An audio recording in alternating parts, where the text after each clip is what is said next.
本以为5年的斗罗大结局是我最爱的比比东获胜，却没想唐三这小子竟然给我玩复活。我一怒之下，直接穿越斗罗大陆，觉醒不服唐三系统。唐三有个昊天锤的爹，我就有个彼岸花的妈。他能觉醒双生武魂，我就能觉醒3生武魂。他能复活小五整天撒狗粮，我就能跟比比东夜夜笙歌。无论唐三有多强横，我的牛掰系统都能以绝对的实力超过他。此刻，在圣魂村的武魂觉醒典礼上，唐三成功觉醒了双生武魂。就在我无语唐三主角光环太重时，系统瞬间响起，检测到宿主不满唐三有着双生武魂，系统表示这算个坤吧，直接要助我觉醒3生武魂。闻言，我瞬间懵逼，从古至今还从来没有人拥有过3生武魂，只有2万年后，斗罗大陆才出现了一个拥有3生武魂的怪物。然而系统却懒得听我多说废话，直接开始让我自己挑个武魂。在定海神针、射日弓和轩辕剑之内，我直接选择了万剑之首的轩辕剑。紧接着，着急虐唐三的系统又急忙让我挑第2武魂，而这一次的画面却和之前大不相同，不光有强攻系的武魂，甚至还有跟九宝琉璃塔一样的辅助武魂。随即，我挑选了红色彼岸花，它是奇异花朵里的变异宝，不仅仅只局限于毁灭能力，还能拥有无限吞噬的可能。随着第3个武魂挑选开始，我的识海当中出现了各种神级眼睛、修罗之瞳、黄金瞳、天金眼等等。如果我料想的没错的话，第1武魂是强攻系的武魂，第2武魂为辅助系的武魂，至于第3武魂便是精神类的武魂。系统的意思已经很明显了，这是想要让我从各方面超越唐三。然后我索性直接选择了地狱之眼，下一秒我就感觉到双眼舒适无比，似乎有着一道暖流正在滋润着我的双眼，并且我双手有着异样的感觉。然而素云涛的声音却打断了我的施法：“孩子，你难道耳聋了吗？我叫你伸出你的右手。”听闻，我伸出右手，开始武魂觉醒。那是一朵红色的彼岸花，红色的光晕淡淡的流动，看起来仿佛充满了颓败之气。见到此幕的素云涛却是皱眉评价道：“这种花极为常见，虽然千年一开花，但也随处可见，多如牛毛，算是废武魂。看来我圣魂村这一次又是白来一趟。”闻言，我也没有直接亮出底牌，反而依靠意念收起了红色彼岸花。毕竟在没有强大起来之前，武魂到底是好是废，自己知道就行了。我看着素云涛，微笑的提醒道：“爷爷，你还没有对我进行魂力测试呢，不用测试了，武魂是废的，魂力也好不到哪去。”然后素云涛就收起了觉醒武魂用的7颗玉石。听闻，我立马反驳：“蓝银草也是废武魂，唐三凭什么可以测试，我就为什么不可以？”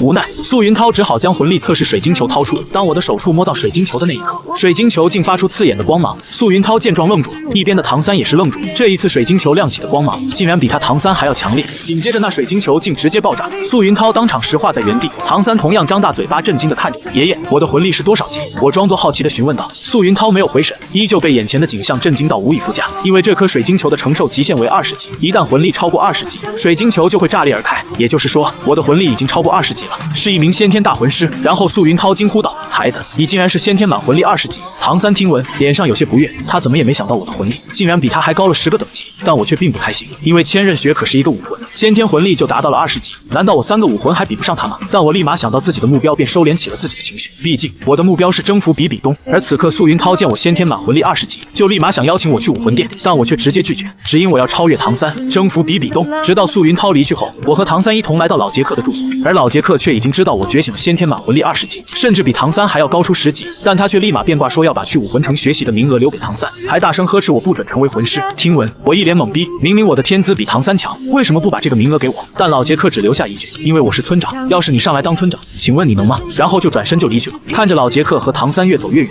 我直接一拳砸向了那根魂圣手印的石柱，气愤道：“可恶的老家伙，竟然不给我攻读生的机会名额，那这样我就没办法去诺丁城初级魂师学院，倘若去不了魂师学院学习，也就没人帮我猎杀魂兽，获得魂环，更别谈征服我的比比东了。”但我却突然想到，唐三的老爹可不是个一般人，而是斗罗界威名显赫的昊天斗罗，而且唐三也传承了他爹的武魂昊天锤，肯定是唐昊暗中捣的鬼。真嫉妒唐三开局就有个封号斗罗的亲爹，如果我也有的话，也不至于穷的连个魂师学院都上不起。而就在这一刻，系统瞬间响起，侦测到宿主羡慕唐三有个封号斗罗的爹，系统表示这算个坤吧，根本不是事，赠送宿主一个封号斗罗的师傅。听闻，我瞬间双眼圆瞪，只见一道身影从天而降，细看他的装扮穿着，应该是见到陈星，而在身边一侧的中年人衣着华丽，举手投足都尽显温文尔雅，不用想他应该就是七宝琉璃宗宗主宁风致了。随后见到陈星蹙眉不解地看向我，只因他感受到我身上的武魂底蕴竟隐隐强于他的武魂7杀剑，他还忍不住脱口一句：“魂力30级。”闻言，我瞬间懂了，原来我的等级比千仞雪镜还高出10级，我竟然还在先前抱怨系统没有给予我奖励。紧接着见到陈星问道：“小子，你的武魂是什么？”我故作单纯一笑，右手并掌一翻，红色彼岸花出现在我的掌心之上。宁风致见状神色一正，对于宁风致来说，他自以为傲的武魂七宝琉璃塔是整个大陆公认的第一辅助系武魂，但是只有他自己知道，真正大陆第一辅助系武魂不是七宝琉璃塔，而是红色彼岸花。所以宁风致对于彼岸花武魂有着复杂的情绪。看到我唤出的武魂，立刻想到了红色彼岸花，但很快他发现有些不对，这不是红色彼岸花，外观虽和红色彼岸花一样，只是这颜色和散发出气息明显不对。即使他确定了我的武魂不是红色彼岸花，但依旧面露惊色地看着我，因为他已经探测到我的武魂品级竟然在七宝琉璃塔之上。这边的剑道陈心虽也被震撼到，但转瞬间就恢复平常。我不是指你这个武魂，我是指你的剑武魂。闻言，宁风致当场石化：剑叔，您的意思难道是说他已经觉醒了双生武魂？剑道陈心点头，像是发现稀世珍宝一样，凝视着我的眼神逐渐炽热起来。我明白，在封号斗罗面前，我根本就是手无缚鸡之力。然后就抬起左手，一柄金色的珍绣小剑悬浮在我的掌心之上，剑身一面镌刻日月星辰，一面刻山川水木，包揽万象，气势不凡。神剑出鞘后，剑道陈心能够明显察觉到他的七杀剑武魂不停地站立摇晃着，像是哈士奇遇到了草原狼一般。而此刻宁风致却异常兴奋，瞳孔直勾勾地盯着我，问道：小子，你是否已经定亲？可否考虑一下我的女儿？此时七宝琉璃宗宗主宁风致看到我觉醒了双生武魂，当即决定要收我做他的女婿，甚至连剑道陈心也要收我为徒。闻言，我毫不犹豫立马答应。在行过拜师礼后，剑道陈心大手一挥，一枚散发着银色流光的器具浮现在我面前。这是我给你的拜师礼物，其名叫做狂猿擎天右臂骨。这可是一块超脱品级达到10万年的顶级魂骨，发动技能时可以瞬间使自身进入无敌状态，攻击力瞬间提升几个境界。随即在剑道陈心的悉心指导下，狂猿擎天右臂骨被我快速吸收。1个小时后，我便完成了吸收，细细感受着手臂传来的恐怖力量，我只觉得畅快无比。但凡只要我心神一动，身体各项能力就会增强2倍。见状，剑道陈心也是满意的点了点头，随即便提议让我与他们去七宝琉璃宗，但我却表述还是想去诺丁学院深造魂师的知识。其实他们并不知晓，我的真正目的其实是为了征服比比东。陈心见我如此坚毅，索性也没再劝我，但陈心却给我提了一个要求，在我没有接近封号之前，一定不要给我的第2武魂赋予任何魂环。我深刻明白他这么做的目的，无非是想要我的第2武魂附加的魂环全部都达到万年以上的品级。随即我故意说道：既然我不能给第2武魂赋予魂环，那给我的第3武魂赋予魂环可以吗？陈心和宁风致闻言瞬间瞳孔地震，你的意思难道说你觉醒了3生武魂？我故作单纯点了点头。宁风致连忙追问道：所以你的第3武魂是什么？他怎么都不相信这个世上竟然还有人能觉醒3生武魂，只因3生武魂可以附加上27个魂环，这将是多坤巴离谱的概念。随后我故作淡定地说：我的第3武魂名为地狱之眼。下一秒，我的眼睛全部变成了红色，散发着诡谲恐怖的气息，若是跟我对视，仿佛能将人带入到一个幻境，竟然是3生武魂。在场2位强者顿时石化，这边宁风致更是开心的合不拢嘴，一个劲的给陈心说这回算是捡到一个宝了。而见到陈心竟然唤出武魂7杀剑，直接把他毕生所学一股脑的传授给我。随即见到陈心说道：倘若你执意要去诺丁城的初级魂师学院学习，为师我不会左右你，我和风致还有着些许事务没有处理完，待到他处理完所有事务之后，我便去寻你，可以帮你获得前3个魂环。见他们要走，我连忙不好意思的说道：那个师傅，你有钱吗？见到陈心被我这话说的一愣，好像没有想到我喊住他竟然是为了钱。我很有眼力见的回复道：毕竟进入学院深造需要一笔报名费呢，不多，只要6枚魂币即可。闻言，见到陈心笑了，宁风致也为我的单纯忍俊不禁。随即宁风致指尖一弹，便从储物魂导器中取出了一张金卡，微笑道：这里面有着2万枚魂币，你想怎么花就怎么造吧。既然剑叔已经给了你礼物，这个就当做是当我女婿的定金吧。闻言，我一脸问号：啥？蓝银草废武魂。一座殿堂里面，一个看上去20多岁的青年，剑眉星目，相貌英俊，身着白色劲装，背后是黑色长袍，胸前正中心的位置有着一个拳头大小的魂字。青年有些失望地看着面前的这个有着麦色皮肤的小男孩，轻声呼唤道：下一位。叔叔，你还没有对我进行魂力测试呢。不用测试了，我还没有见过蓝银草武魂有出现过魂力的人。叔叔，测试一下魂力吧，也用不了多长的时间。好吧，那就测试一下。殿堂前的一幕正在如同在场一个小男孩意料中的那样上演着。这个小男孩黑发黑眸，身上穿着的衣服打着重重叠叠的补丁，皮肤也为小麦色，那双深邃的眼睛仿佛能够洞察一切。这个小男孩名叫叶枫，此次进入这个殿堂是为了觉醒武魂。你的情况很特殊，先天满魂力可是100年难得一见的天才，可惜，真是太可惜了。哪怕你的武魂是一件农具，也要比废武魂蓝银草强得多。那样的话，我也能……哎。素云涛摇头叹息，眼神瞄了一眼最后一位的叶枫，呼道：下一个。唐三内心还有着很多的疑问，尤其是有关于魂环的问题。见到素云涛如此一说，只能暂时退到一边，让叶枫进入这个阵法当中。叶枫站在阵法中，金色的魂力开始渗入到他的身体内，暖洋洋的感觉十分的舒服。他感觉到身体内有着某种枷锁般的东西被打破了。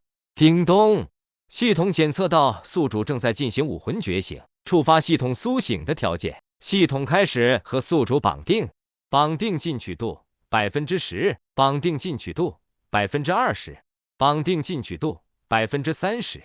一个全息的进度条影像出现在叶枫的脑海中。系统，我终于要拥有金手指了。6年啊，系统啊，你可知道我这6年是怎么过的吗？金手指，我也终于要拥有属于我的金手指了。想要变着强大，总算是有了盼头啊！叶枫的情绪十分的激动，想要仰天大笑。良好的心性还是让他将这一切给压了下来。绑定进取度100%，终于要觉醒武魂了。叶枫侧眼瞄了一眼，乖乖地站在一边的唐三。唐三还在消化着从素云涛那里听到的知识点。叶枫内心顿了顿，内心好奇地暗道：唐三不是圣魂村的人，听杰克爷爷说，我也不是圣魂村的人。我的父母临死之前，正好碰到了路过的他，将我托付给了他。那么我的武魂应该不是废武魂吧？不过话说回来了，真羡慕唐三觉醒了双生武魂，气运之子果真是气运之子，和别人就是不同啊！叮咚，系统检测到宿主羡慕唐三有着双生武魂，系统表示不服，帮助宿主觉醒3生武魂。什么3生武魂？叶枫内心错愕不已，眼瞳大睁。是的，宿主，系统肯定道。系统，你不是在开玩笑吧？叶枫质疑道。从古至今，还从来没有人拥有过3生武魂，只有1万年后，斗罗大陆才出现了一个拥有3生武魂的怪物。系统不屑于开玩笑。宿主，请选择你的第一武魂。系统的声音落下，一道全息的影像出现在叶枫的脑海中。定海神针、射日弓、轩辕剑。第一个武魂，我选择轩辕剑。叶枫毫不犹豫地心语道。确定吗？系统问道。确定，叶枫肯定道。在华夏位面，剑可是号称百兵之君。恭喜你获得第一个武魂轩辕剑，请继续选择第二个武魂。系统贺喜道。又是一幅画面出现在叶枫的意识海洋中。这一次的画面和之前的画面很不同，不再是强攻系的武魂。九宝琉璃塔、蓝银皇、九心玄堂、寒冰神杖。系统介绍一下这个九心玄堂，它和九心海棠有着什么不同吗？叶枫好奇地问道。九心玄堂属于九心海棠的变异武魂，品阶足以和九宝琉璃塔、蓝银皇相提并论。九心玄堂作为变异武魂，不再只限于治疗能力，重在那个玄字，体现它拥有无限种的可能性。系统详细的介绍道。那好，我的第二个武魂就选择九心玄堂。叶枫心动道。叶枫作为穿越儿，可是知道武魂变异的方向有着2个，一种是朝着不好的方向变异，比如大石玉小刚的武魂罗三炮；另一种是朝着好的方向变异，比如风啸天的疾风双头魔狼。既然九心玄堂的品阶不弱于九宝琉璃塔和蓝银皇，那么它的变异肯定是朝着好的方向变异。7K 问笑，若是不选这个武魂，除非叶枫他傻。确定吗？系统问道。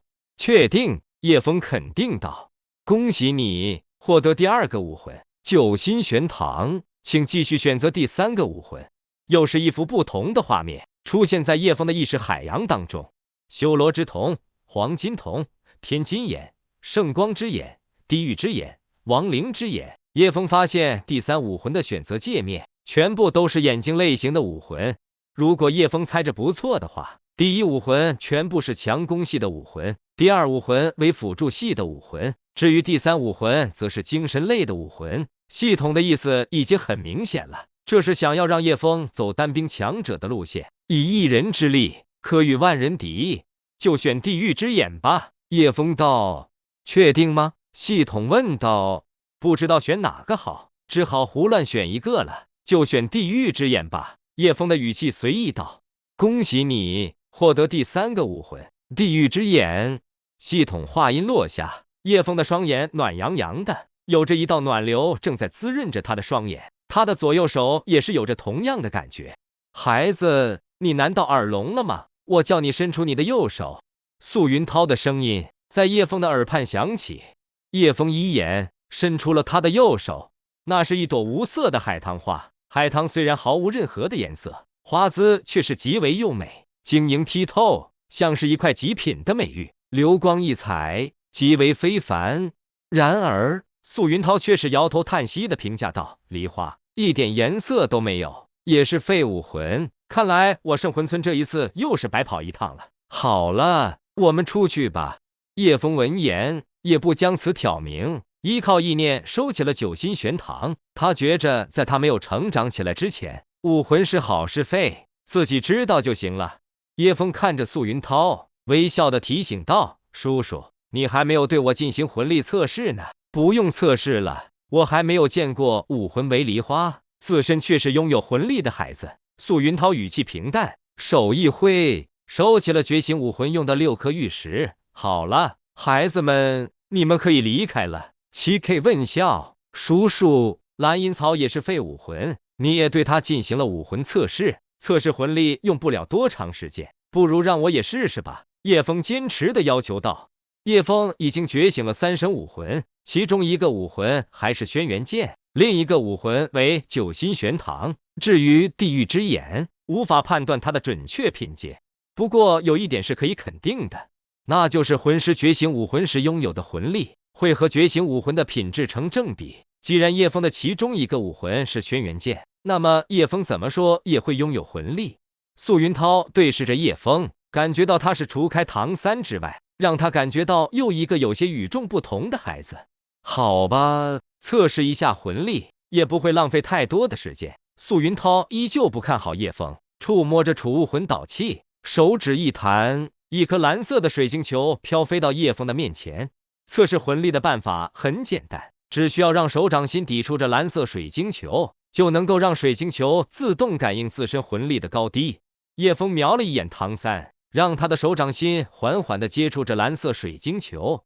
当叶枫的手触摸到水晶球的那一刻，叶枫感觉到自身体内有着一种能量被引动了。接着水晶球亮起了蓝色的光芒，蓝色光芒越来越强，最后光芒照亮了整座殿堂，刺着人眼都有些疼痛呢。这是……素云涛愣住了，一边唐三也是愣住了。这一次水晶球亮起的光芒竟然比他唐三还要强烈。水晶球不仅亮起了刺眼的蓝色光芒，还在剧烈的震颤着，似乎叶枫的魂力达到了他承受的极限。砰！终于，一道爆炸声响起，蓝色水晶球爆炸了。素云涛当场石化，唐三同样如此，目瞪口呆地看着身边的黑发黑眼的男孩。叔叔，我的魂力是多少级？叶枫好奇地询问道。素云涛没有回神，依旧被眼前的景象震惊着，说不出话来。但凡水晶球亮起哪怕一丝丝的光芒，就能够证明觉醒武魂者拥有着魂力。刚才唐三测试魂力时，水晶球的光芒耀眼夺目，魂力等级达到了先天满魂力，也就是10级。现在叶枫测试魂力，水晶球直接炸裂。呼！素云涛长长的吐出了一口气，惊呆的俯瞰着叶枫。成为武魂殿执事的时候，诺丁城武魂殿的执事马修诺可是和他说过，这颗水晶球的承受极限为20级，一旦魂力超过20级，水晶球就会炸裂而开。也就是说，眼前这个觉醒梨花武魂的孩子，魂力已经超过20级了，竟然是一名先天大魂师。叔叔，叶枫轻声的呼唤道。素云涛目光被震惊充斥，惊呼道：孩子，你竟然是先天满魂力20级！先天满魂力20级！唐三呢喃出声，叶枫的魂力竟然比他还高了10个等级。20级吗？叶枫眉头微挑。叶枫可是记得武魂殿的大小姐，觉醒武魂之时就是先天满魂力20级。如今他叶枫觉醒武魂，先天满魂力竟然也是20级。叶枫心中并不对此感到满意，呢喃道：拥有3个武魂，其中2个武魂还是轩辕剑和九心玄堂，最后先天魂力竟然才20级。人家千仞雪可是一个武魂，先天魂力就是20级呢。难道我的第3武魂地狱之眼是个废武魂吗？叶枫内心发着牢骚，但是他却发现这一次系统竟然没有为此感到不服气。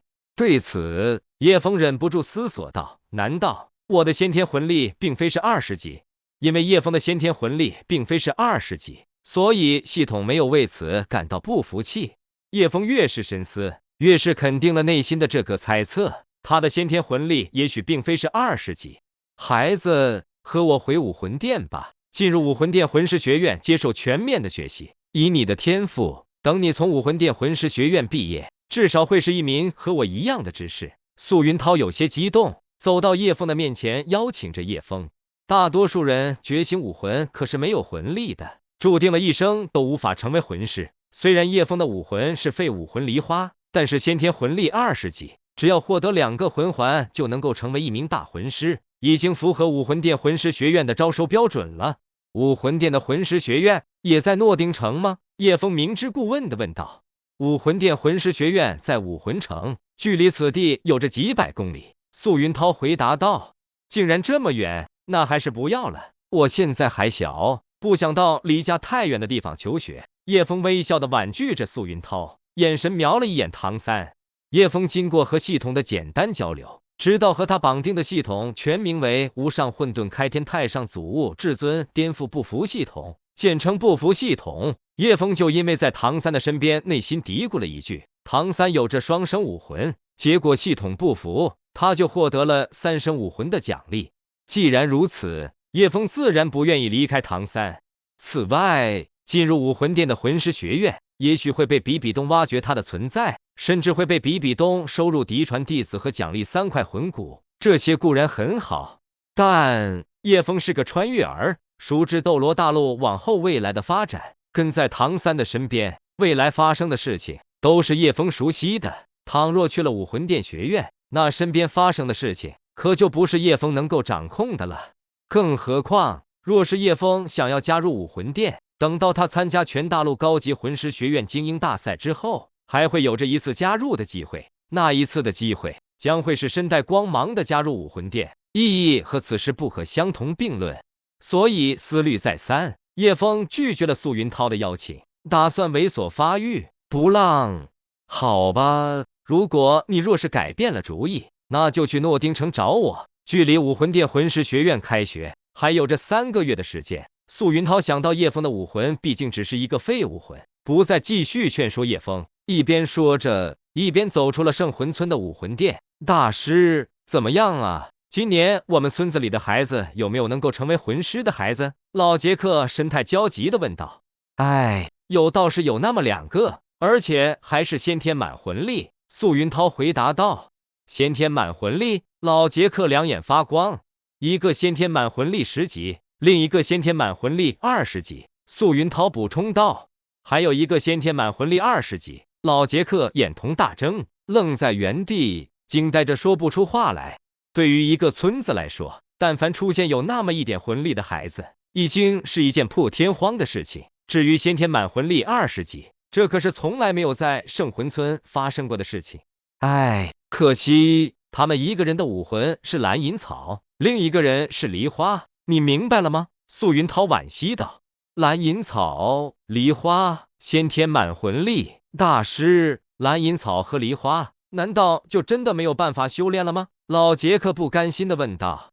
也不是完全不能修炼，只是你认为蓝银草和梨花随着武魂的提升能够进化成什么样子呢？素云涛语气平淡，瞄了一眼已经走出殿堂的叶枫和唐三，惋惜道：废武魂终究是废武魂，这2个先天满魂力实在是太可惜了。好了，我还要去别的村子帮助孩子觉醒武魂，先走了。素云涛说完，转身离开了这里，留下内心纠结不已的老杰克。杰克爷爷，什么是魂环？怎么样才能够获得魂环？唐三走到老杰克的身边，询问着老杰克。我也不知道什么是魂环，想要获得魂环，似乎是要猎杀魂兽吧？那可是魂师才能够做的事情。老杰克回答着唐三的话，顿了顿，看着唐三问道：小三，你不会就是大师口中说的那个拥有先天满魂力的孩子吧？7K 问笑，我只是先天满魂力10级，叶枫却是先天满魂力20级。唐三瞄了一眼身后慢慢走来的叶枫，语气和用词带着一丢丢的羡慕。想他唐三苦修了几年的玄天功，最后魂力竟然还比叶枫低了10个等级，开挂都赶不上叶枫呢。叶枫，你的先天魂力真的20级？老杰克质疑地问道，看向叶枫的神色却是比唐三少了一点的震惊。是的，叶枫应道。武魂，给我看看你的武魂，老杰克要求道。叶枫一眼伸出了他的右手，一朵玉石般的海棠花出现在他的手掌心上。果然如此，和他很相似呢，只是这颜色不对呀。老杰克轻声自语的呢喃着。和谁相似？叶枫眉头一挑，好奇地问道。魂师的武魂传承于他的爸爸妈妈，大部分人都会继承其中一方的武魂，也有人会出现返祖情况，隔代觉醒爷爷、奶奶，甚至是曾祖父、曾祖母的武魂。叶枫自小是个孤儿，村里有着一块无字墓。老杰克告诉叶枫，那座墓合葬着他的爸爸妈妈。不管叶枫怎么询问，老杰克就是不告诉叶枫有关于他爸妈的事情。村里人只知道老杰克有一天从外面回来，马车上有着2具尸体，怀抱里有着一个嗷嗷待哺的婴儿，仅此而已。如今老杰克的话勾引了叶枫的好奇心。叶枫，不准成为魂师，你听到了没有？老杰克语气严肃地命令道。为什么不准成为魂师？叶枫问道。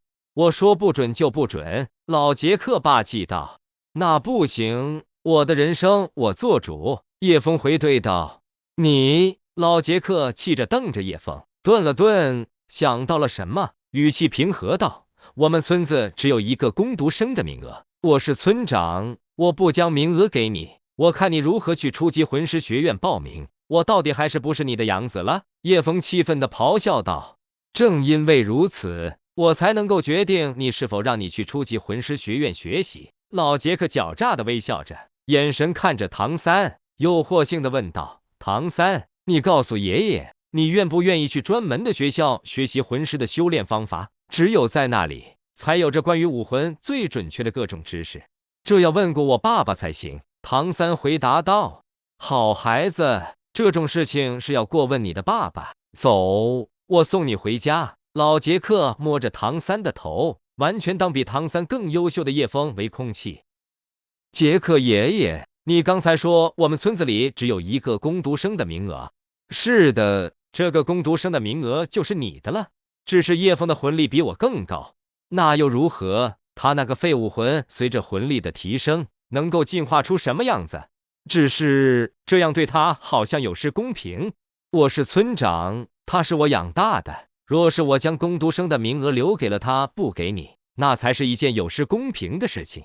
老杰克和唐三越走越远，交谈声由近及远，将叶枫一个人丢在了这里。叶枫捡起地上的一颗石头，狠狠地砸向那根有着魂圣手印的石柱，气愤道：可恶！叶枫看着老杰克和唐三的背影，眉头一皱，心中开始犯愁。老杰克既然不给叶枫工读生的名额，那叶枫可就去不了诺丁城的初级魂师学院学习。如果去不了魂师学院学习，他也就没人帮他猎杀魂兽获得魂环，也没有办法去见小舞。老杰克的话可是打断了叶枫原本的计划。难道要让我去找素云涛，去武魂殿的魂师学院学习？叶枫忍不住想起了素云涛的邀请。素云涛离开之前可是交代，若是他改变主意的话，可以去诺丁城的武魂殿找他。小三啊，没想到你的天赋这么出色，可惜你却有那样一个爸爸，没有一个好的武魂传承给你，否则的话，说不定你真的能够成为咱们村子里第2个魂圣呢。远方传来了老杰克的声音。叶枫撇着嘴，低声呢喃道：唐三的爸爸可不是一个简单的人，而是名震魂师界的昊天斗罗，而且唐三也传承了他爸爸的武魂昊天锤。你们此次去，唐昊一定会答应让唐三去魂师学院学习。真羡慕唐三，开局就有个封号斗罗的亲爹，如是我也有的话，何至于穷着连个魂师学院都读不起呢？叮咚，系统检测到宿主羡慕唐三有个封号斗罗的爹，系统表示不服，赠送宿主一个封号斗罗的师傅。赠送我一个师傅。叶枫目瞪口呆，他只是在内心嘀咕着唐三有个封号斗罗的爹，系统竟然要赠送叶枫一个师傅。而且还是封号斗罗级别的师傅。咻！一道空气的破空声响起，一个人影从天而降。来者从外表上看是一位老者，身穿一尘不染的雪白长袍，须发皆白，一头银色长发在背后整齐的梳拢，相貌古朴，面庞如同婴儿般细嫩，表情很淡漠，双眼似乎看不到周围任何东西似的，只是静静地站在那里，也不开口。但他只是站在那里，却依旧给人一种天地万物唯我独尊的感觉。老者御剑而落，踏上圣魂村的土地，环视着周围，最后眼神落在叶枫的身上。老者在打量着叶枫，叶枫也在打量着突然降临圣魂村的老者。咻！紧接着又是一道破风声响起，一个人出现在旁边的屋顶上，一跃而下，稳当当的落在老者的身边，没有带起一点的声响。第二个出现的人是个中年人，面如冠玉，笔直口方，相貌儒雅温和，一身洁白的长袍纤尘不染，看上去大约40多岁的样子，目光柔和，怎么看都像是一个普通人。一头柔顺的黑发披散在背后，一切看上去都是那么随意，没有任何的做作。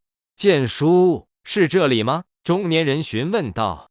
刚才还在，怎么现在就突然消失了呢？老者神色疑惑，发出的声音宛如利刃，能够切割着人的内心。剑叔，叶枫听着中年人对老者的称呼，神色一正。纵观魂师界，能够有着如此不弱的修为，并且须发皆白，御剑飞行，被人称为剑叔的人少之又少。在叶枫的脑海中想起了一个人，七宝琉璃宗的守护斗罗剑道陈心。叶枫打量着中年人，衣着华贵，贵气十足，想必他应该就是七宝琉璃宗的宗主宁风致了。算时间，又到了附近村子的适龄儿童觉醒武魂的日子，会不会是他已经离开了？宁风致若有所思地询问道。我觉着他并没有离开。见到陈心眼神凝视着叶枫，见到陈心和宁风致刚刚路过这里的时候，见到陈心突然感觉到一股奇妙的波动，这种波动的气息不弱，视剑如命的他能够感觉到周围有人拥有着厉害的剑类的武魂。见到陈心从对方的武魂散发的波动上，他能够分辨出对方拥有着品质不弱于他的七杀剑的武魂。怀着好奇心，见到陈心和宁风致这才来到了圣魂村的武魂殿。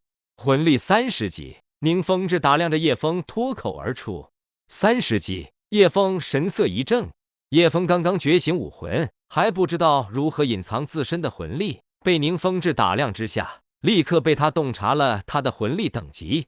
叶枫现在总算是明白了，为什么他在抱怨的时候，系统之前没有给予奖励。原来他的先天魂力等级比千仞雪还要高出10个等级，自然不满足触发获得奖励的前提条件。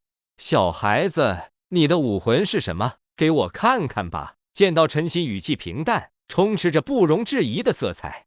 好的。叶枫微微一笑，右手空手一翻，九心玄堂出现在他的手掌心上。九心海棠，拥有七宝琉璃塔武魂的宁风致神色一正。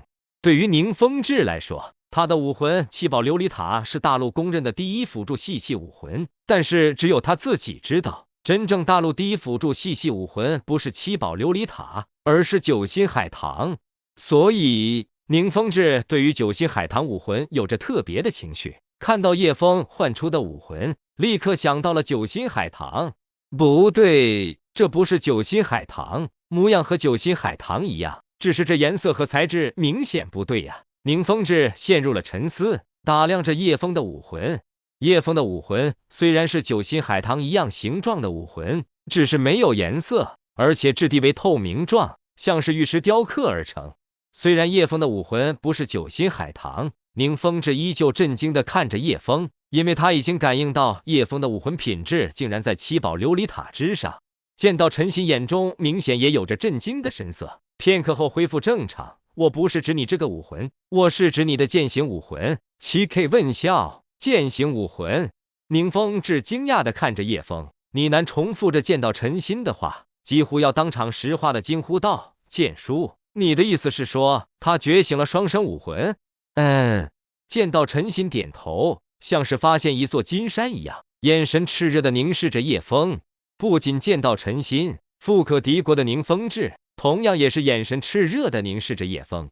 古往今来，众所周知的双生武魂的魂师只有2个，其中一个就是当时的武魂殿教皇比比东。魂师若是能够拥有2个武魂，意味着他的魂环数目将会暴增为18个。魂环能够增加魂师的各项属性，若是能够多9个魂环，对于魂师的好处不言而喻。只是见到陈心和宁风致并不知道，叶枫的武魂数量不是2个，而是3个。叶枫最后能够拥有的魂环不是18个，而是27个。孩子，给我看看吧，你的剑形武魂。见到陈心强烈的要求道。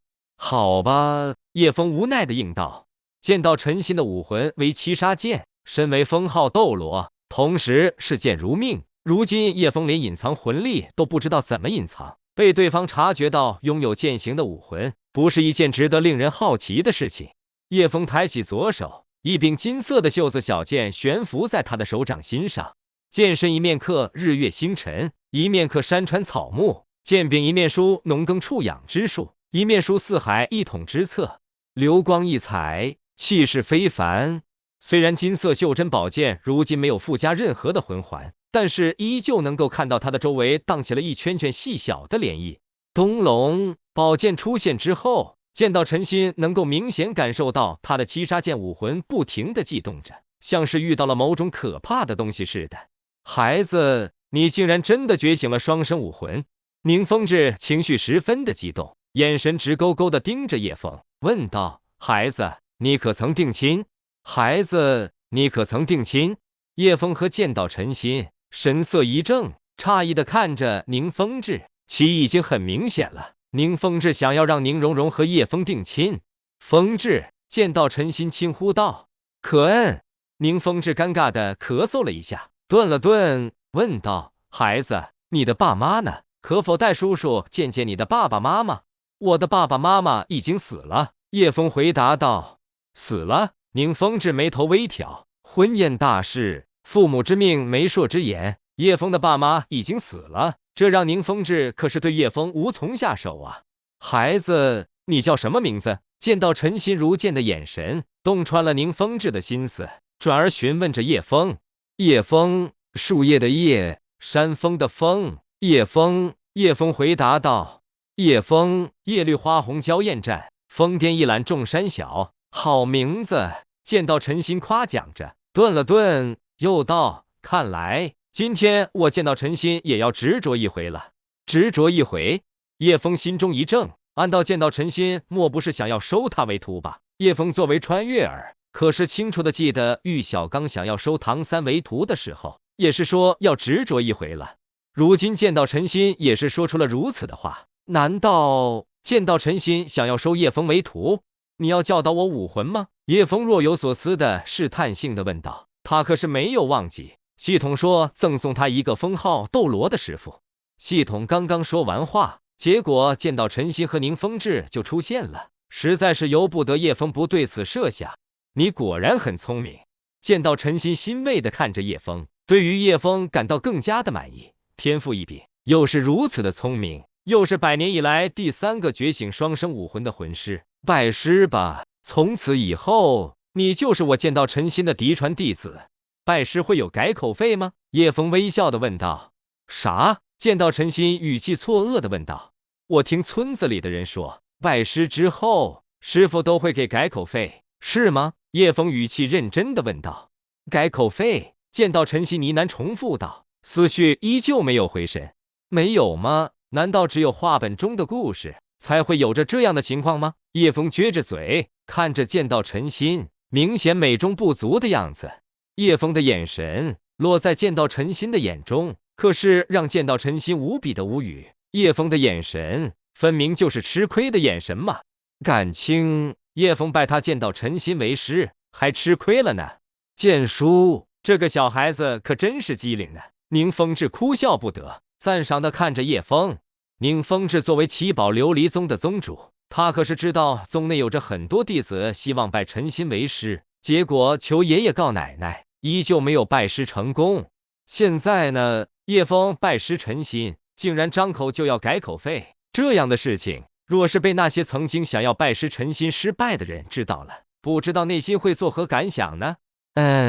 陈心点头，知道宁风致也是在中意着叶枫，妥协道：“拜师当然会有改口费，拜完师自然会有改口费。师傅在上，请受徒儿一拜。”叶枫毫不迟疑，对着见到陈心恭敬的一拜，这一拜可是双膝跪地。你这是干什么？见到陈心诧异的问道。拜师啊，叶枫回答道。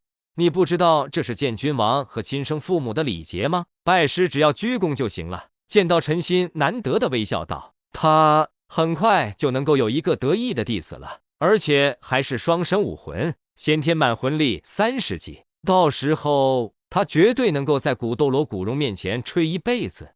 天地君亲师，一日为师，终身为父，你应该接受我的跪拜。叶枫说完话，朝着见到陈心接连磕了3个头。起来吧！见到陈心手一挥，魂力化为一股劲风，将叶枫给拖了起来。紧接着，见到陈心手一挥，一颗散发着银色光芒的物件漂浮到了叶枫的面前。这就是我的改口费？叶枫惊喜地问道。作为一名穿越儿，他可是知道这个发光的东西到底是什么。没错，这就是我给你的。改口费名叫狂元擎天右臂骨，这是一块年限达到9万年的上乘魂骨，拥有着一个技能，使自身进入狂暴状态，攻击力瞬间提升100%。见到陈心回答道。7K 问笑，狂元擎天右臂骨。叶枫呢喃地重复着。魂骨虽然不是10万年的年限，却是拥有9万年的年限。但凡上了1万年以上年限的魂环，都是上乘品质的魂骨。如此的一块魂骨，若是流落在了外面，必定能够引起一阵腥风血雨。人体一共能够获得6种魂骨，分别是头部魂骨、躯干骨、右臂骨、左臂骨、右腿骨和左腿骨。除此之外，还有着比较罕见的外附魂骨。盘腿坐下，我告诉你如何吸收这块魂骨。见到陈心吩咐道。是，师傅。叶枫点头，深深地呼吸了2口气，平复着内心激动的心情。叶枫不仅拜了封号斗罗为师，还被师傅赠予了一块9万年年限的上乘魂骨。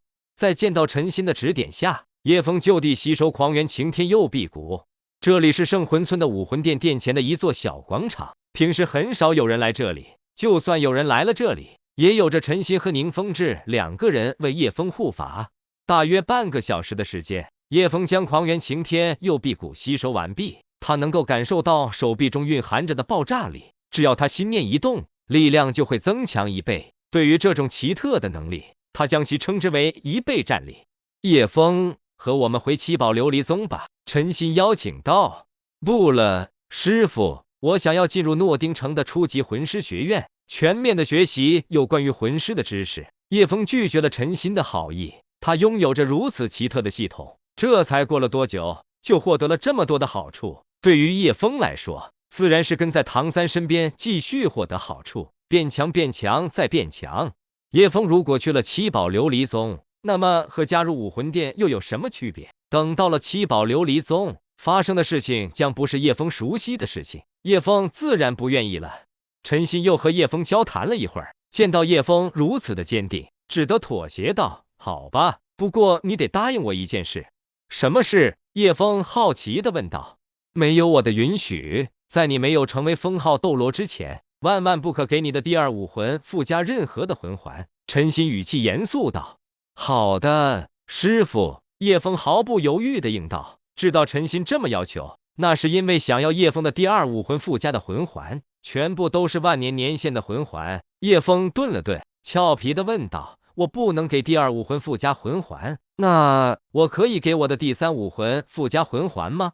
陈心是叶枫的师傅，改口费就是价值连城的9万年年限的魂骨。宁风致和陈心交情不浅，后者还是前者所在宗门的守护斗罗。叶枫内心也不打算对这2个人生中重要的人隐瞒3生武魂的秘密。当然了，前提条件是叶枫知道陈心和宁风致的为人。什么？你还有着第3个武魂？陈心和宁风致目瞪口呆，语气无比错愕地询问着叶枫。叶枫点头。等等，你是说你觉醒了3生武魂？宁风致语气质疑地问道。是的，叶枫点头。宁风致和陈鑫对视一眼，能够看到对方眼中充满着的震惊神色。你的第三武魂是什么？宁风致好奇又质疑地问道。他不信叶枫说的是真的，他不相信这个世界上竟然有人拥有这三生武魂。三生武魂，一旦觉醒三生武魂的魂师，附加上27个魂环，这将是一种何其恐怖的概念！我的第三武魂名为地狱之眼。叶枫一边说着，一边唤出了他的第三武魂。叶枫的眼睛全部变成了黑色，诡异暗沉的颜色，若是凝视着久了，仿佛能够将人的魂给陷入当中似的。三生武魂，三生武魂！宁风致和陈鑫脱口而出，两个人当场石化，愣神地看着叶枫。直到叶枫收起他的武魂地狱之眼，宁风致和陈鑫才回过神来。剑叔，这一次你可是捡到宝了！宁风致喜笑颜开，由衷地贺喜着陈鑫。这一次巴拉克王国之行的确不虚此行。见到陈鑫同样喜笑颜开，眼神炽热地看着叶枫，仿佛叶枫是一座巨大的金山似的。叶枫，你要记住，以后不准告诉任何人你拥有这三生武魂。对外，你只能声称你的武魂就是武魂殿证明上的那个武魂。你记住了吗？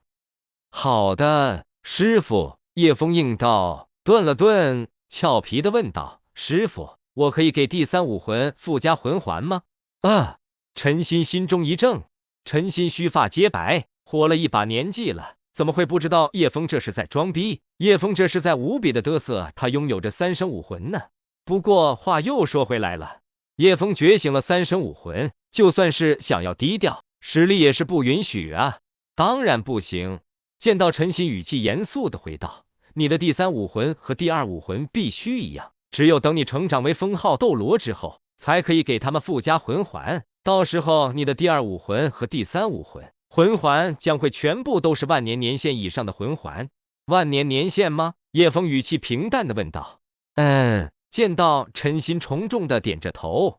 见到陈鑫根本没有注意到叶枫的语气，叶枫的语气明显是对万年年限的魂环并不满意呢。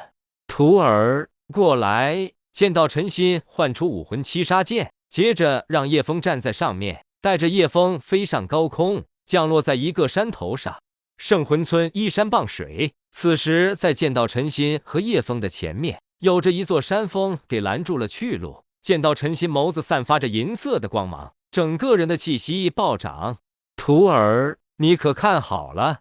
见到陈鑫话音落下，七杀剑的气息和他身中的魂力融为了一体。剑是陈鑫，陈鑫是剑，再也不分彼此。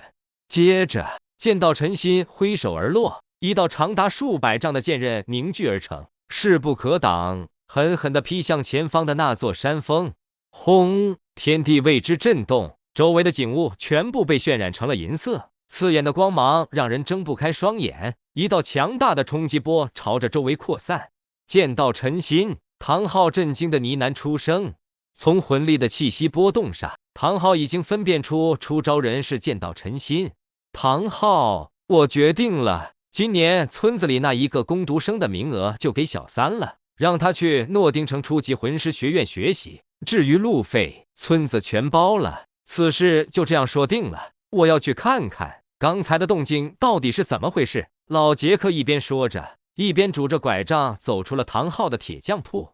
唐昊没有理会老杰克，内心涌起很多的疑问。他想不明白到底是什么原因使得见到陈鑫在圣魂村出手，看上去也不像是因为他的原因。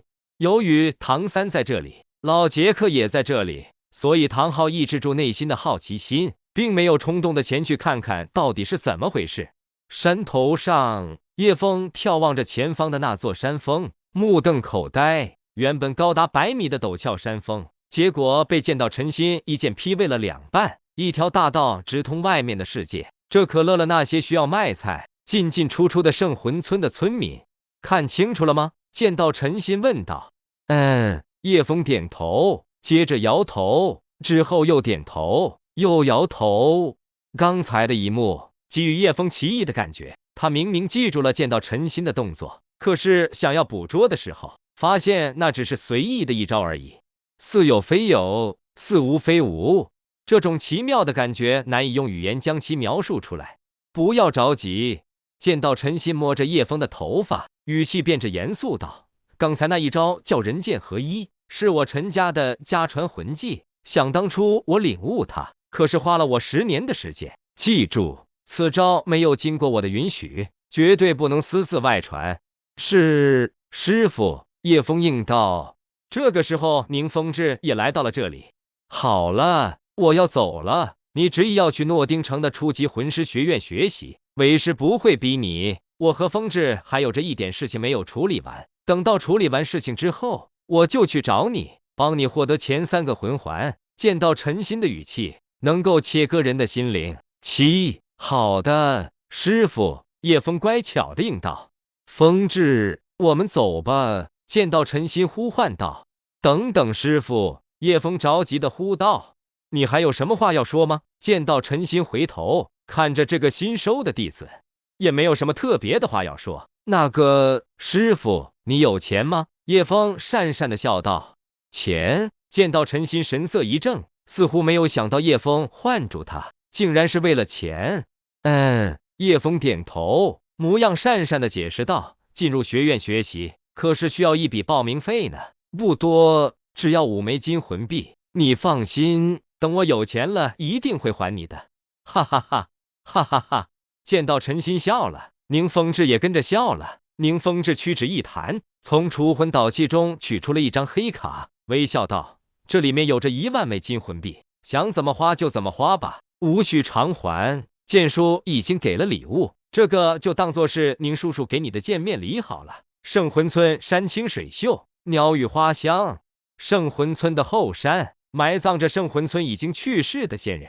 按照埋葬的风俗，墓碑上必须刻着人的生辰和死辰，还有他的父辈和子辈的种种信息。然而在圣魂村的后山上，有着2座墓，十分的奇怪，上面只有寥寥4个简单的大字：叶氏之墓。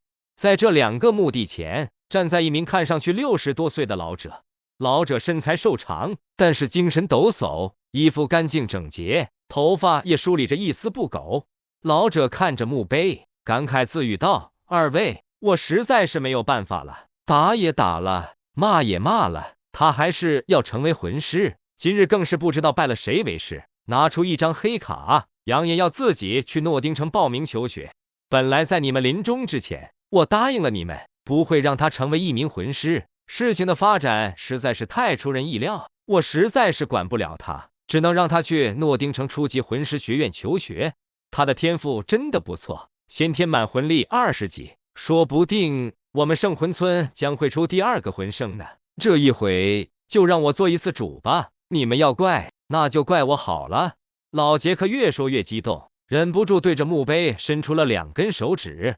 你终于答应了。突然响起的声音吓了老杰克一大跳。老杰克询问望去，只见在他7米外的一棵大树上，有着一个孩子，不知何时爬上了那棵树。叶枫，给我下来！老杰克喝道。早就应该让我去求学了。叶枫手脚并用，利落地从大树上爬下来，站在老杰克的身边，问道：杰克爷爷，现在你还不告诉我吗？我爸妈到底是怎么死的吗？怎么死的？自然是得病死的。老杰克眼神闪烁了一下，明显在隐瞒着什么事情。接着又道：叶枫，中午饭你自己弄，我要去诺丁城跑一趟。进城干嘛？叶枫疑惑地问道。自然是为了你报名的事情，这一次进城，希望能够再争取到一个工读生的名额。怎么说，我们村子也是出过魂圣的村子。老杰克回答道。杰克爷爷，我有钱报名呢。叶枫取出宁风致给的黑卡。黑卡，那可是身份的象征，只有资产达到一定程度的时候，才会被金融机构赠予这样的储蓄卡。爷爷知道你有钱。老杰克摸着叶枫的头，目光慈祥，继续道：只是你的人生还很长，用钱的地方还很多，成为工读生可是能够每学期省下5枚金魂币呢。3个月后，唐三说服了唐昊，答应让唐三去求学。老杰克也争取到了2个工读生的名额，和叶枫一起高高兴兴地抵达诺丁城。本来叶枫坚持不做工读生，熬不过勤俭节约的老杰克，无奈最后只能答应了老杰克的要求，以一名工读生的身份进入初级魂师学院学习。小三、叶枫，你们2个人进入学院之后，千万不要擅自离开学院，等到学期结束后，爷爷再来接你们。杰克爷爷，您这么快就要走了吗？旅馆可不是我们这些穷人能够住着起的，你们2个一定要争气，等到爷爷再次见到你们的时候，希望你们已经成为了魂师。老杰克伸出手，一只手摸着唐三的头发，另一只手摸着叶枫的头发，在他们的身边正好有着一家看上去档次不错的酒店。是的，是比旅店更高一级的酒店。你们等我一下。叶枫挣脱杰克爷爷的抚摸，快步走进这家酒店，不一会儿又从里面走了出来。叶枫，你刚才进去干什么了？老杰克好奇地问道。拿着。叶枫伸出手，将一张卡牌递给了老杰克。这是什么？老杰克好奇地问道。门卡，打开酒店房门用的。叶枫回答道。门卡？你开房了？老杰克神色一愣，诧异地看着叶枫。废话，没看到要下雨吗？要是你感冒发烧了，岂不是要我伺候？多麻烦啊！听我的，住一晚再走。现在你就算是赶路，天黑之前也回不到村子。叶枫语气严肃道。有那么一瞬间，老杰克感觉面前的6岁孩子不像是孩子，而是一个成年人。胡闹，这可是酒店，听说一晚上要1个金魂币呢。老杰克肉疼道。不是1个，而是2个。叶枫纠正道。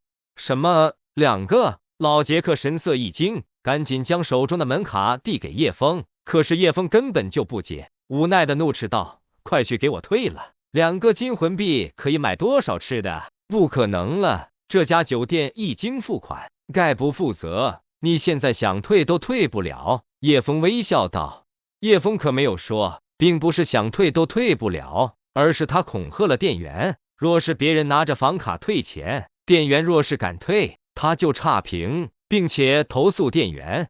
你这孩子！老杰克看着手里的门卡，不知道内心是该感到开心还是该肉疼。不一会儿，老杰克、唐三和叶枫顺着主干街道来到了一座诺丁城的唯一一所初级魂师学院。远远的，叶枫他们就看到了一座高达的拱门，拱门宽20米，高也有10米开外，都是由质地坚硬的岩石修砌而成。拱门下有着2扇铁山门，黑黝黝的，都是由上好的精铁打造而成。透过铁山门，能够看到里面曲径通幽的一条大路直通内部，两旁尽是高大的树木。拱门的正中心有着4个大字：诺丁学院。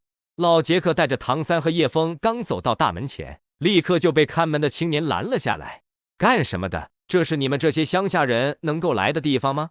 老杰克的衣服虽然整洁，但是在诺丁城这个地方，完全一副乡下人的模样。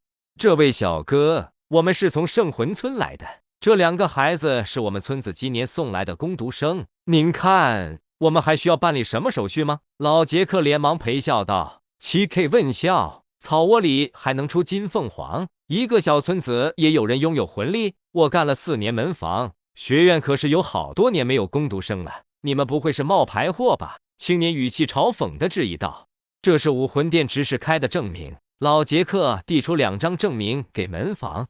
哟，武魂殿蓝银草，还是先天满魂力？好笑，真是好笑。武魂梨花，先天满魂力20级，滑稽，真是滑稽。我做了这么久的门房，还从来没有听说过先天满魂力的学员。另一个还先天满魂力20级，你怎么不干脆伪造一个先天满封号斗罗呢？门房接过证明，上下看了几下，语气极其嘲讽，最后毫不客气地将2张证明丢在地上。小哥，麻烦你再看看，我们的证明有问题吗？叶枫迈步向前，取出一个袋子，递给了门房。武魂殿分店的证明自然不可能是假的，门房做了4年的门房，岂能分辨不出其中的真假？诺丁城的初级魂师学院，每年都会有着新生进入这所学院。所谓阎王易过，小鬼难缠，只要给门房一些好处，打点一下，门房都会让人进去报道。老杰克出身乡村，为人淳朴，哪里明白这些道理？门房接过叶枫手里的钱袋，打开一个缝隙看了看，之后掂量了一下，喜笑颜开，弯腰将他刚才丢在地面上的证明捡起来，有模有样的看了看，微笑道：“老爷爷，刚才是我看错了，经过我的再三辨识，这2张证明都是真的，你们可以进去了。”啊！老杰克和唐三瞠目结舌，诧异的看着态度突然来了180度大转变的门房，这可真应了那句至理名言：有钱能使鬼推磨，如果不行，那就是钱不够。叮咚，恭喜你颠覆了原先剧情当中的一个故事线，奖励属性点1点。恭喜你，由于这是宿主首次颠覆的故事线，系统额外奖励属性点10点。属性点，系统，什么是属性点？叶枫好奇地问道。属性点拥有着魂环一样的效果，能够增加魂师各方面的属性，比如力量、敏捷、精神、防御，和魂环有所不同。系统奖励的属性点可以精准地增加宿主某方面的能力。系统一边说着，一边弄出一个全息的光子屏幕。姓名：叶枫，魂力30级，武魂：轩辕剑、九心玄堂、地狱之眼，魂环5，魂技5，人剑合一领悟7，额外力量0，额外敏捷0，额外精神0，额外防御0，可分配属性点11点。系统：额外力量、额外敏捷、额外精神和额外防御，是指我身体之外。系统这边获得的增幅效果吗？叶枫若有所思地问道。宿主的理解完全正确，系统温馨提醒，宿主每一次的加点都不可再次更改。系统回应道：进攻就是最好的防守，全部加力量吧。叶枫想也不想地吩咐着系统。叶枫声音落下，先后有着11道暖流滋润着他的全身。叶枫看着自己的双手，他能够感觉到力量有着很大程度的提升，至于到底提升了多少，实战无疑是最好的途径。一边，唐三神色一屏，他隐隐约约感觉到叶枫变着有些不同了，只是哪里有着不同，他又说不出个所以然来。3位，你们可以进去了。门房微笑道：杰克爷爷，唐三，我们进去吧。叶枫微笑道：等一下。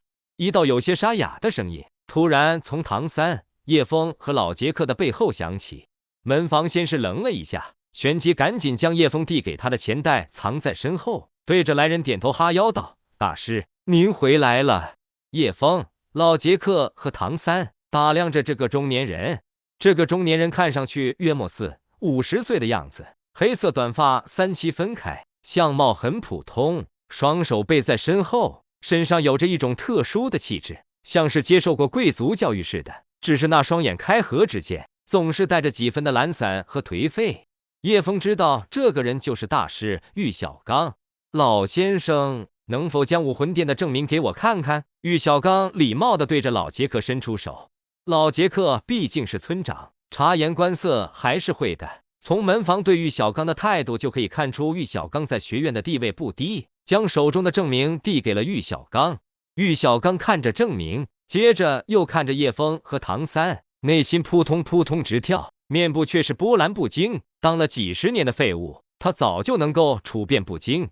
老先生，我是学院的客卿，你把孩子交给我吧，我带他们去报道。玉小刚语气平淡道：好的，小三、叶枫，你们跟着大师进去吧，记住一定要听话，尤其是你，叶枫。老杰克语重心长地嘱咐道。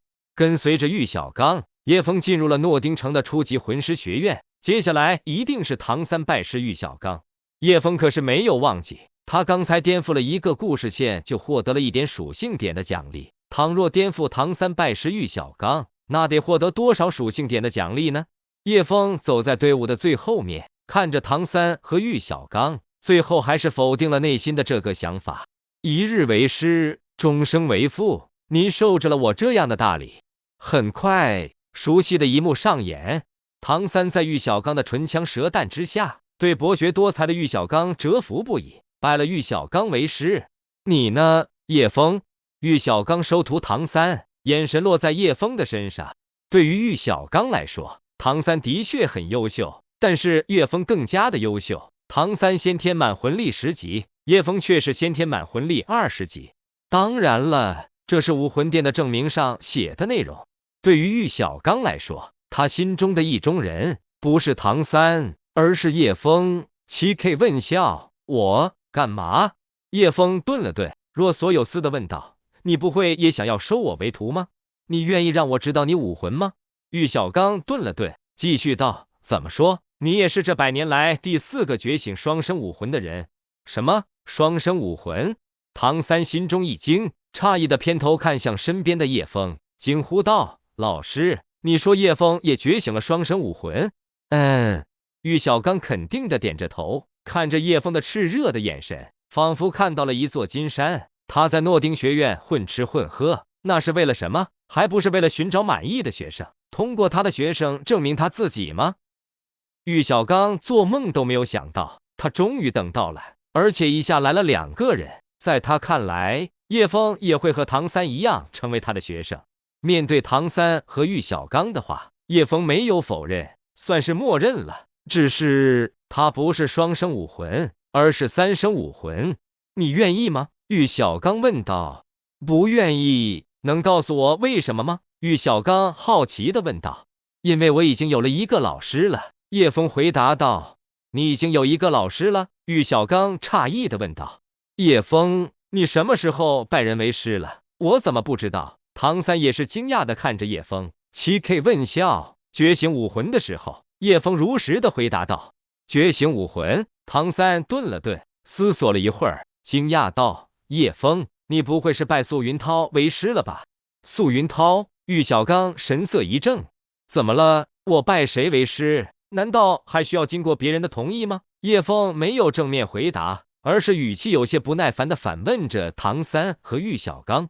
拜人为师，自然不需要经过别人的同意，只需要拜师双方自愿便可。玉小刚怜悯地看着叶枫，轻轻地叹着气。你难道任何一名魂师一生只能认一名师傅？可惜了，这么好的一个苗子。玉小刚可是知道素云涛的第1魂环为10年年限的白色魂环，一个比他更废的废物。只是玉小刚并不知道，叶枫的师傅其实并不是素云涛，而是堂堂7宝琉璃宗的守护斗罗剑道陈心，一个连武魂殿教皇的面子都敢不给的封号斗罗。跟随着玉小刚，叶枫和唐三来到了教务处，领取了各自的衣服。唐三拜了玉小刚为师，遭到了教务处老师的嘲讽。当然了，叶枫先天满魂力20级，唐三先天满魂力10级，也引起了这些教师的唏嘘之声。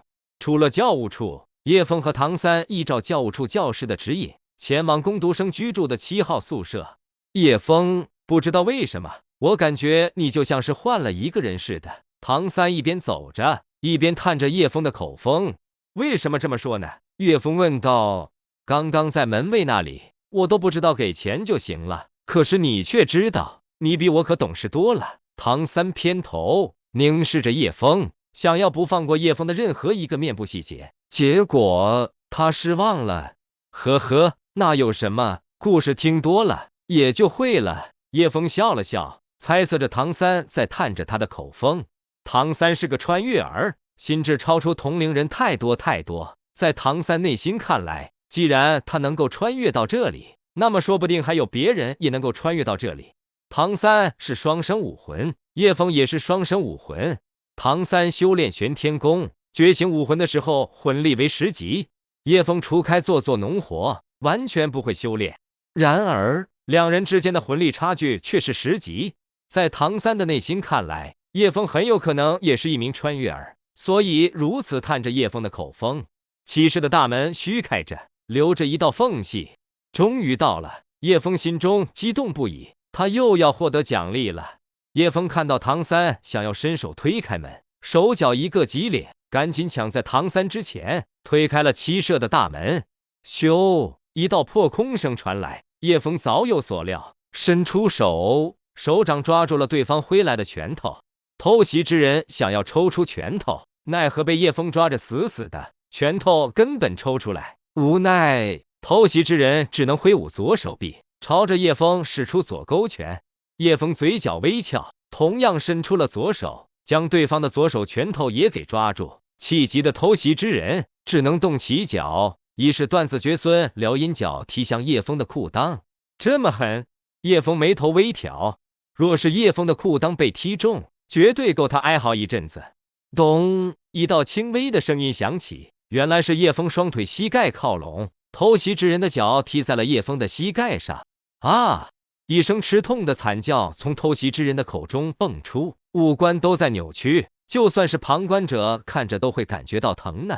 叶枫双手微微使劲，一股力量传出，将偷袭之人震到了地面上，心中无比的得意。自从叶枫觉醒武魂之后，虽然他现在还没有获得魂环，但是地狱之眼就算不使用，洞察力也不是此时没有魂环的王胜能比的。外加叶枫进入诺丁学院大门的时候，获得了11点属性点，全部增加到了力量上，所以使得叶枫如今的力量也不是此时的王胜能够可比的级别。痛死我了！王胜在地上抱着腿，刚才他一脚就像是猛力踢中了一块石头似的，能不疼吗？你是谁？为什么偷袭叶枫？唐三语气冰冷地问道。刚才如果不是叶枫快了一步，那么现在被偷袭的人可就是他唐三了。所以唐三尤其关心事情的原因。我叫王胜，武魂战虎，未来的战魂师，是这间宿舍的老大。谢谢你手下留情，按照规矩，你打败了我，你就是今后七舍的老大。王胜自我介绍着，手一挥，房间内的6个工读生立刻站成2排。老大，6个工读生齐声呼道。老大，叶枫笑了一下，老大二字真是让人热血沸腾。是的，这是我们七舍的规矩，谁的拳头硬，谁就是老大。王胜握着拳头，连忙解释着。对，这是规矩，老大。6个工读生再一次齐声尊敬地称呼着叶枫。叶枫欣慰一笑，只能接受这个称呼。环视着房间，一共有着50张床，但是只有11张床有着被褥。你也是今年的工读生吗？王胜眼神落在唐三身上。是的，唐三应道。按照规矩，你需要和老大打一场，谁赢了谁就是老大。王胜语气严肃道。唐三笑了一下，摇头道，算了吧，我是来学习的。不行，规矩就是规矩，可不能就这么破了。王胜语气坚决道。唐三看向其他人，见到他们都点头，续而看向叶枫，心想着工读生的老大有什么好当的？若是当了，一定会有很多的麻烦，恐怕会影响他的修炼。看到王胜如此坚持，脑中灵光一闪，微笑道，我可不是他的对手，我先天满魂力10级，他可是先天满魂力20级呢。什么？一个先天满魂力10级，另一个先天满魂力20级？王胜等工读生目瞪口呆，用看着怪物一样的眼神看着唐三和叶枫。正在这时，一道银铃般好听的声音从门口传来，请问这里是七舍吗？叶枫回答道。在七舍的门口地方站着一个小女孩，小女孩俏生生的，个子和叶枫差不多，年龄看上去应该也只有6岁，皮肤白里透红，明显与众不同，脸蛋粉嫩嫩的样子就像是熟透的水蜜桃，让人很想上去咬上一口。小女孩衣着朴素，穿着粉红色的短裙，露出了白皙的修长小腿，褐色的辫子梳理成麻花样子，长度正好达到挺翘的臀部，一双水汪汪的大眼睛正在好奇地打量着七舍里的摆设。最为奇特的是，这个小女孩有着一双淡粉色的兔耳朵，这无异于是一个点睛之笔，配上小女孩的大眼睛，着实可爱着迷死人不偿命呢。女孩子，唐三神色诧异地脱口而出，我们这里只是初级魂师学院，暂时用不到分什么性别，只有到了中级魂师学院才需要男女分开居住。去年和前年一个工读生都没有，今年竟然来了3个。王胜一边解释着，一边感慨不已。没人回答我吗？这里是七舍吗？小女孩继续问道。这里是七舍，王胜回答着，眼神落在叶枫的身上，伸出手，手掌抵在叶枫的后背上，推了叶枫一下。老大，新人来了，一定要试试身手，上给他一个下马威。叶枫还在打量小五，就被王胜推到了前面，看着小五，愣了愣神。他必须得承认，小五真的很可爱。小五有点怯生，水汪汪的大眼睛动了动，想起村子里人的嘱咐，出门在外多笑笑，拳头不打笑脸人，立刻露出甜丝丝的微笑，主动自我介绍道：“大家好，我叫小五，大小的小，跳舞的舞。你好，我叫叶枫，是树叶的叶，山峰的峰，是这里的老大。”老大，小五忍不住打断了叶枫的自我介绍，开玩笑的问道：“树叶的叶，山峰的峰，有树叶又有山峰，我的武魂是兔子。这么说，你岂不是我的家？”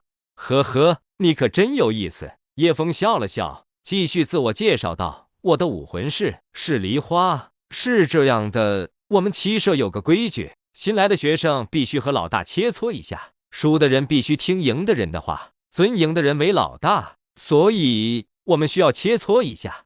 你确定？”小五抿着微笑，自信地问道。“我确定。”叶枫肯定地点着头。叶枫的武魂并非是梨花，而是从九心海棠变异之后的九心玄棠。既然武魂殿给叶枫的武魂证明上是梨花，为了不引起不必要的麻烦，叶枫聪明的暂时以梨花武魂自称，算是将错就错吧。叶枫作为穿越儿，知道小五现在已经拥有了第一魂技妖功。他呢，虽然从师父剑道陈曦那里学习了一式威力强大的人剑合一，可是如今尚且未入门槛。不过叶枫自信，凭借着额外增加的力量，应该可以克制小五。更何况他可是知道小五妖功的一个致命缺点。叶枫内心想着，只要好好利用小五的那个致命缺点，他就可以打败小五，再一次颠覆一个故事线。是的，叶枫要当老大。好啊，那来吧。小五兴奋地将手里的东西递给王胜。咻！当王胜接过小五手里的东西，还没等叶枫喘口气，小五疾风扫地，横腿朝着叶枫攻击而来。好在叶枫眼疾手快，脚掌奋力一踏，整个人朝着身后弹跳而起，这才躲过了小五的攻击。小五一击不成，脚尖一点，继续朝着叶枫追击而去。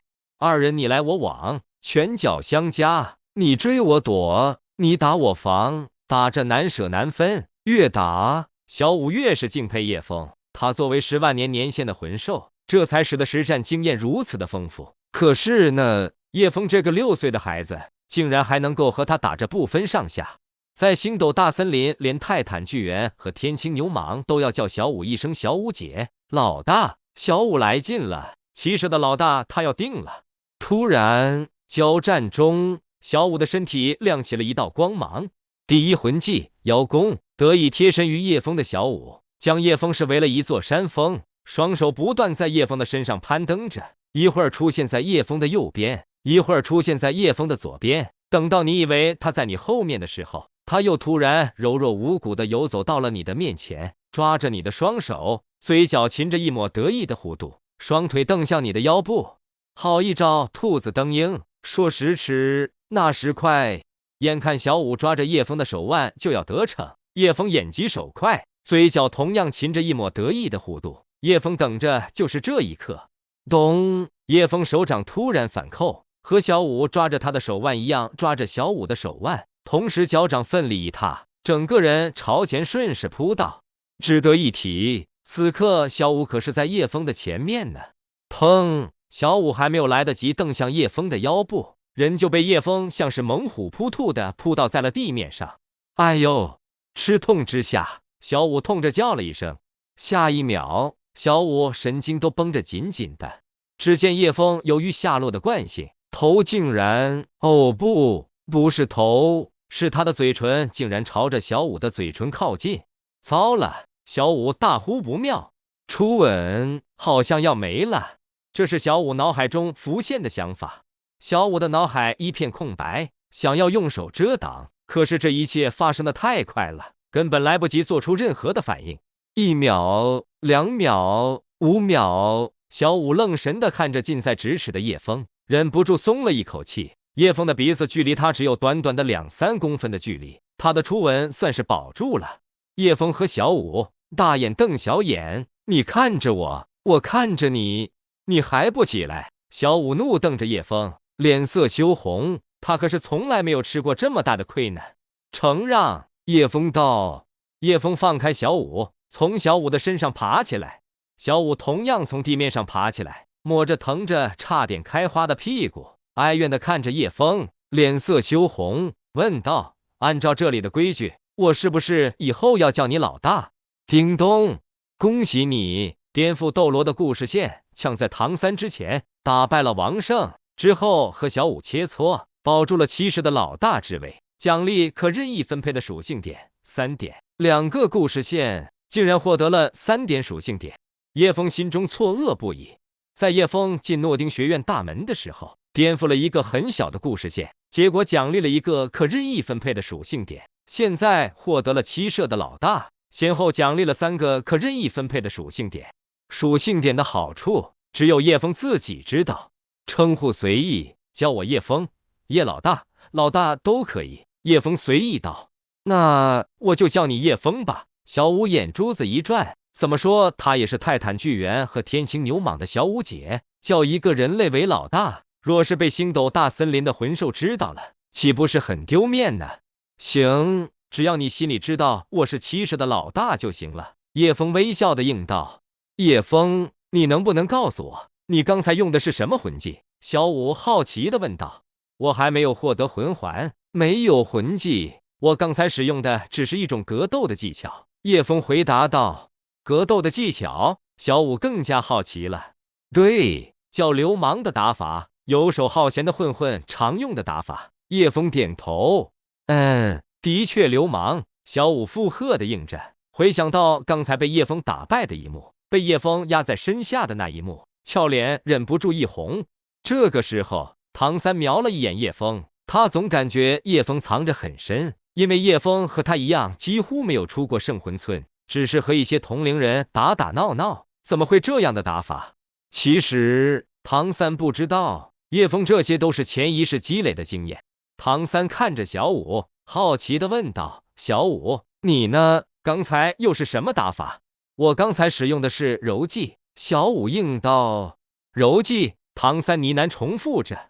一种利用身体的柔软和韧劲发动的技能。小五简单的回答道。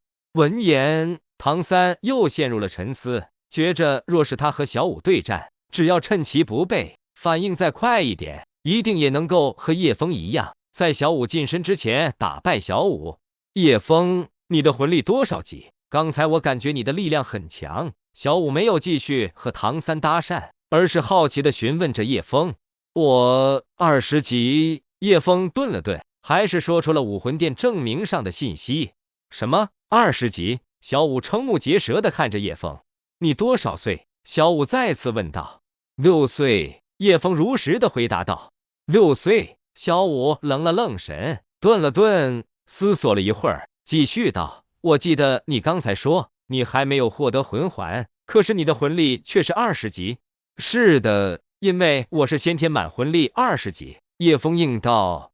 先天满魂力20级。小五彻底的愣住了，忍不住再一次打量着叶枫。眼前的这个小男孩，可是比他这个10万年年限的魂兽化形时的魂力还要高呢。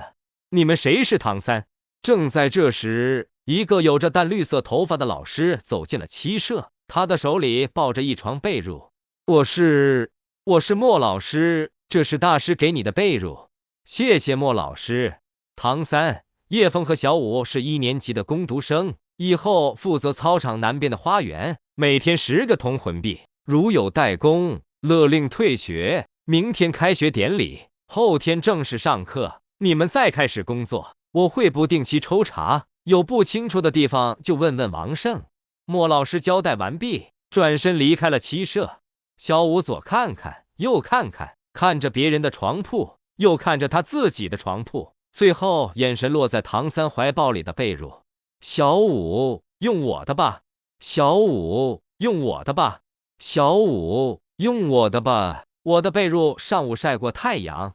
王胜等工读生难得来这么一个小萝莉，自然要好好的照顾了。纷纷献着殷勤。小五的眼神在王胜等人手中的被褥上流转，只是他们的被褥脏兮兮，最后还是落在唐三怀抱里的被褥上。唐三神色一怔，下意识地抱紧着手里的被褥。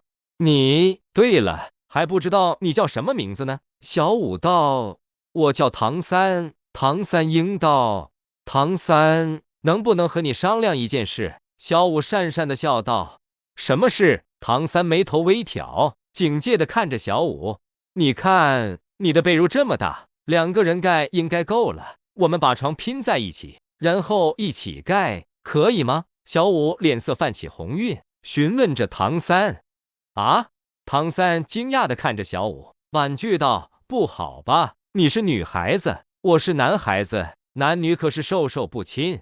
对。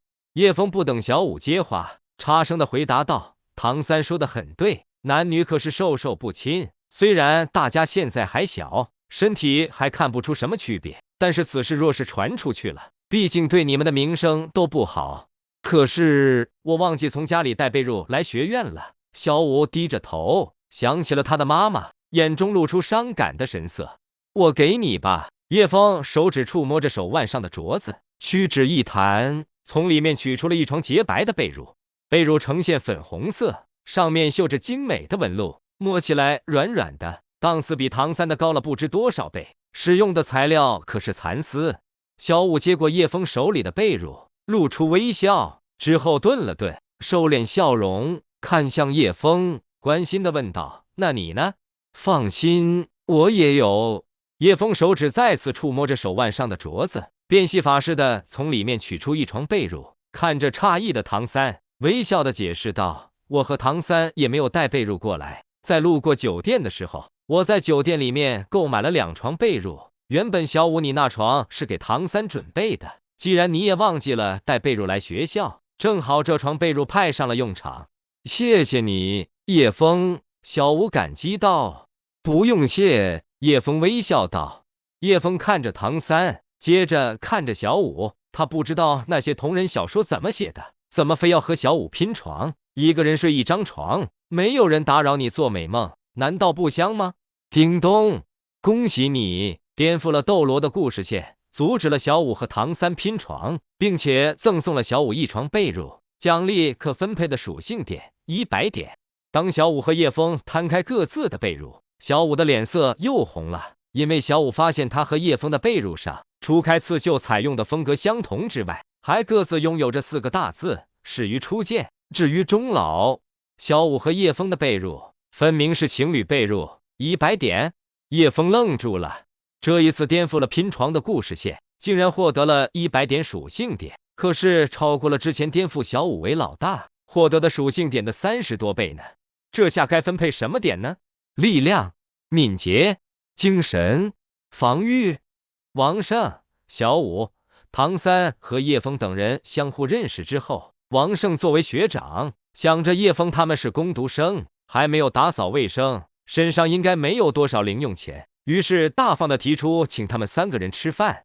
诺丁学院的食堂很大，能够容纳全校的师生同时在这里用餐，刚刚进入食堂就能够闻到一股让人垂涎的香味。哇，好大啊！小五呢？这里看看，那里看看，一副没有见过世面的样子，实在难以不引起旁人的注意。可不是呢，叶枫和小五他们进入食堂还没有20秒钟的时间，2楼传来一个不和谐的声音：这不是王胜那帮穷鬼吗？穷鬼就是穷鬼，恐怕永远不能来2楼吃饭。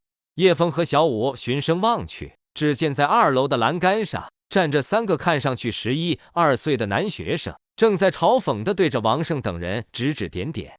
小五一听来气了，回对道：你这个人说话怎么这么讨厌啊？张口就骂人，2楼难道有什么了不起吗？咦呦，好漂亮的小萝莉，可惜是个工读生，不然的话我倒是很有兴趣陪你玩玩。楼上的高年级学生依旧对着小五不屑地嘲讽着。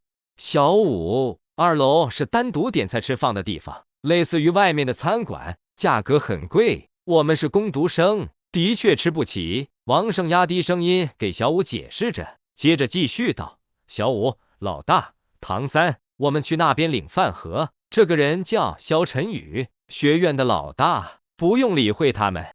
哈哈，知道就好。王胜的声音很小，还是被萧晨宇给听到了。萧晨宇嘲讽的一笑，看到王胜这么认怂，觉着再欺负他也没有什么意思，转身道：王胜，这一次就先放过你们，我先去吃饭了。可恶，不带这么欺负人的。萧武气急了，双手紧攥，迈步就要上楼梯去教训萧晨宇。萧武刚刚迈步，就被一个人抓住了手。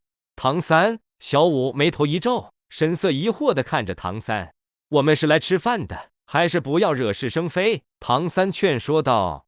唐三，你原来这么胆小。小武眉头皱着更加的厉害，对唐三更加的不喜欢了。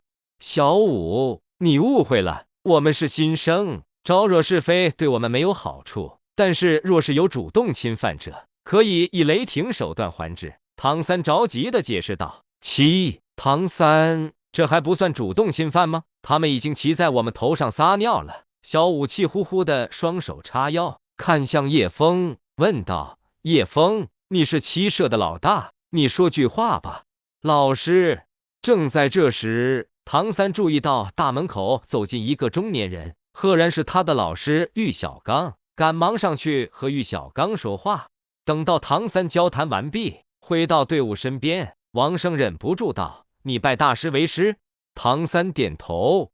王胜样子古怪，好心的提醒道：不会吧，他的实力可是不怎么样，据说是因为和院长关系好才留在这个学院里做个客卿，说不好听点就是一个吃白食的。听说大师如今50岁了，还没有突破大魂师的境界，魂力只有29级呢，恐怕一辈子也不可能再突破了。唐三一听，眼神变着犀利起来，严肃道：这是第一次，也是最后一次。如果你不想和我切磋的话，请不要妄自评价我的老师。我想还是不用你请客好了，谢谢你的好意。唐三说完，转身就朝着食堂外走去，去吃他准备的干粮，留下一脸目瞪口呆的王胜。我怎么了？我也没有嘲笑他，只是劝他不要被大师耽误一生，不要拜大师为师而已。王胜像个丈二的和尚摸不着头脑，他的自尊心太重了。叶枫道。叶枫是个穿越儿，知道唐三的过往。唐三是一个追求完美的人，容不得身上有着半点的污点和遗憾，要不然潜意识小偷的行为被暴露之后，也不会冲动的直接跳崖明志。明啥志呢？不过是无法容忍自身有着污点，自尊心达到了变态的程度。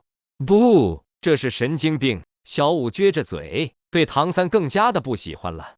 叶枫瞄了一眼小武，当自尊心达到变态的程度，用神经病来形容最为恰当。在原先的故事线，唐三因为不允许自身不能认祖归宗，自尊心太强，太过于追求完美，最后导致唐三甚至算计着小武的10万年年限的魂环，以求能够满足昊天宗2长老提出的条件，能够认祖归宗。叶枫，你还没有说话呢，你倒是说话，我们要不要去教训他？小武再一次询问道。走，去2楼吃饭。叶枫回答道。老大，2楼可是单独点菜的地方，一盘菜就是我们几天的工钱呢。王胜压低声音，讪讪地对叶枫解释着，若是去2楼吃饭，他可是请不起。我请。叶枫道。你？王胜质疑地看着叶枫。王胜，去叫七社的其他人来这里。叶枫点头，人已经迈上了通往2楼的楼梯。老大，你不会要请那么多人吃饭吧？王胜诧异地看着叶枫的背影，见到叶枫没有回应，整个人都愣在了原地。小武作为兔子，十分的好动，最喜欢这样的事情了，轻轻地拍着王胜的肩膀，催促道：还不快去！王胜点头，开始在食堂和七社中寻找七社的工读生。小武嘴角噙着微笑，迈着轻盈的脚步。等到他来到2楼，叶枫已经坐在了一个正好和萧晨宇3个人对视的领桌饭桌旁。叶枫那双犀利的眼睛正在淡定地对视着萧晨宇。大约几分钟后，王胜就带着所有的工读生来到了叶枫的身边，当然了，唐三例外。萧晨宇眼神犀利，询问道：王胜，你们想要干什么？你不是说我们永远都来不了2楼吃饭吗？我就上来给你看看，我们怎么来不了2楼吃饭了。叶枫回答道。哟呵，太阳打西边出来了，工读生也能点菜了。萧晨宇笑了，他身边的2个小弟也跟着笑了，接着呼道：服务员。一个服务员来到萧晨宇的身边，等待着萧晨宇的吩咐。给我来一份你们这里的招牌菜，香酥辣子鸡。萧晨宇微笑道，眼神露出得意之色。一份香酥辣子鸡可是需要10枚银魂币呢，而王胜等工读生每天打扫卫生才10个铜魂币。萧晨宇倒是要看看叶枫如何接招。服务员，给我们每桌来一份香酥辣子鸡。叶枫道。啊！服务员惊讶出声，惊呆地看着叶枫。叶枫、小武、王胜等工读生一共9个人，坐着3张桌子，每桌一份香酥辣子鸡，那可就是30枚银魂币呢。哟呵，和我斗气了吗？萧晨宇轻笑了一声，嘴角噙着一抹嘲讽的弧度，正愁没有地方刷优越感呢。既然叶枫主动找上门，他岂能错过这么好的机会？举起手，继续道：服务员，给我们再来一份清蒸八宝猪。清蒸八宝猪，诺丁学院食堂的招牌菜，一份售价15枚银魂币。给我们每桌也来一份清蒸八宝猪。叶枫毫不犹豫地吩咐道。老大。王胜一听叶枫的话，压低声音，小声地提醒道：用不着这么浪费吧，一份清蒸八宝猪可是需要15枚银魂币呢。萧晨宇咧嘴一笑，他要的就是这样的效果，毫不犹豫地继续道：再来一份清拌鸭丝耳。再来一份清拌鸭丝耳。叶枫紧接着应道：再来一份红烧海螺。萧晨宇微笑道：再来一份红烧海螺。叶枫紧接着也道：再来一份冬瓜盅。再来一份冬瓜盅。再来一份南湖醋鱼。再来一份南湖醋鱼。再来一份香辣大虾。再来一份香辣大虾。不管萧晨宇点什么菜，叶枫都会点同样的菜。叶枫彻底的和萧晨宇扛上了。如此的一幕引起了2楼吃饭的师生的注意，所有人都在看着这一场好戏，几乎所有人的目光抱着一种幸灾乐祸的眼神看着叶枫等工读生，他们倒是要看看叶枫最后怎么收场。老大。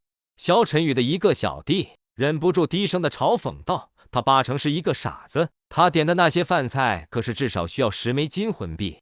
不仅萧晨宇的小弟，就连王胜等人也是呆滞的立在原地，不知所措的看着他们的老大叶枫。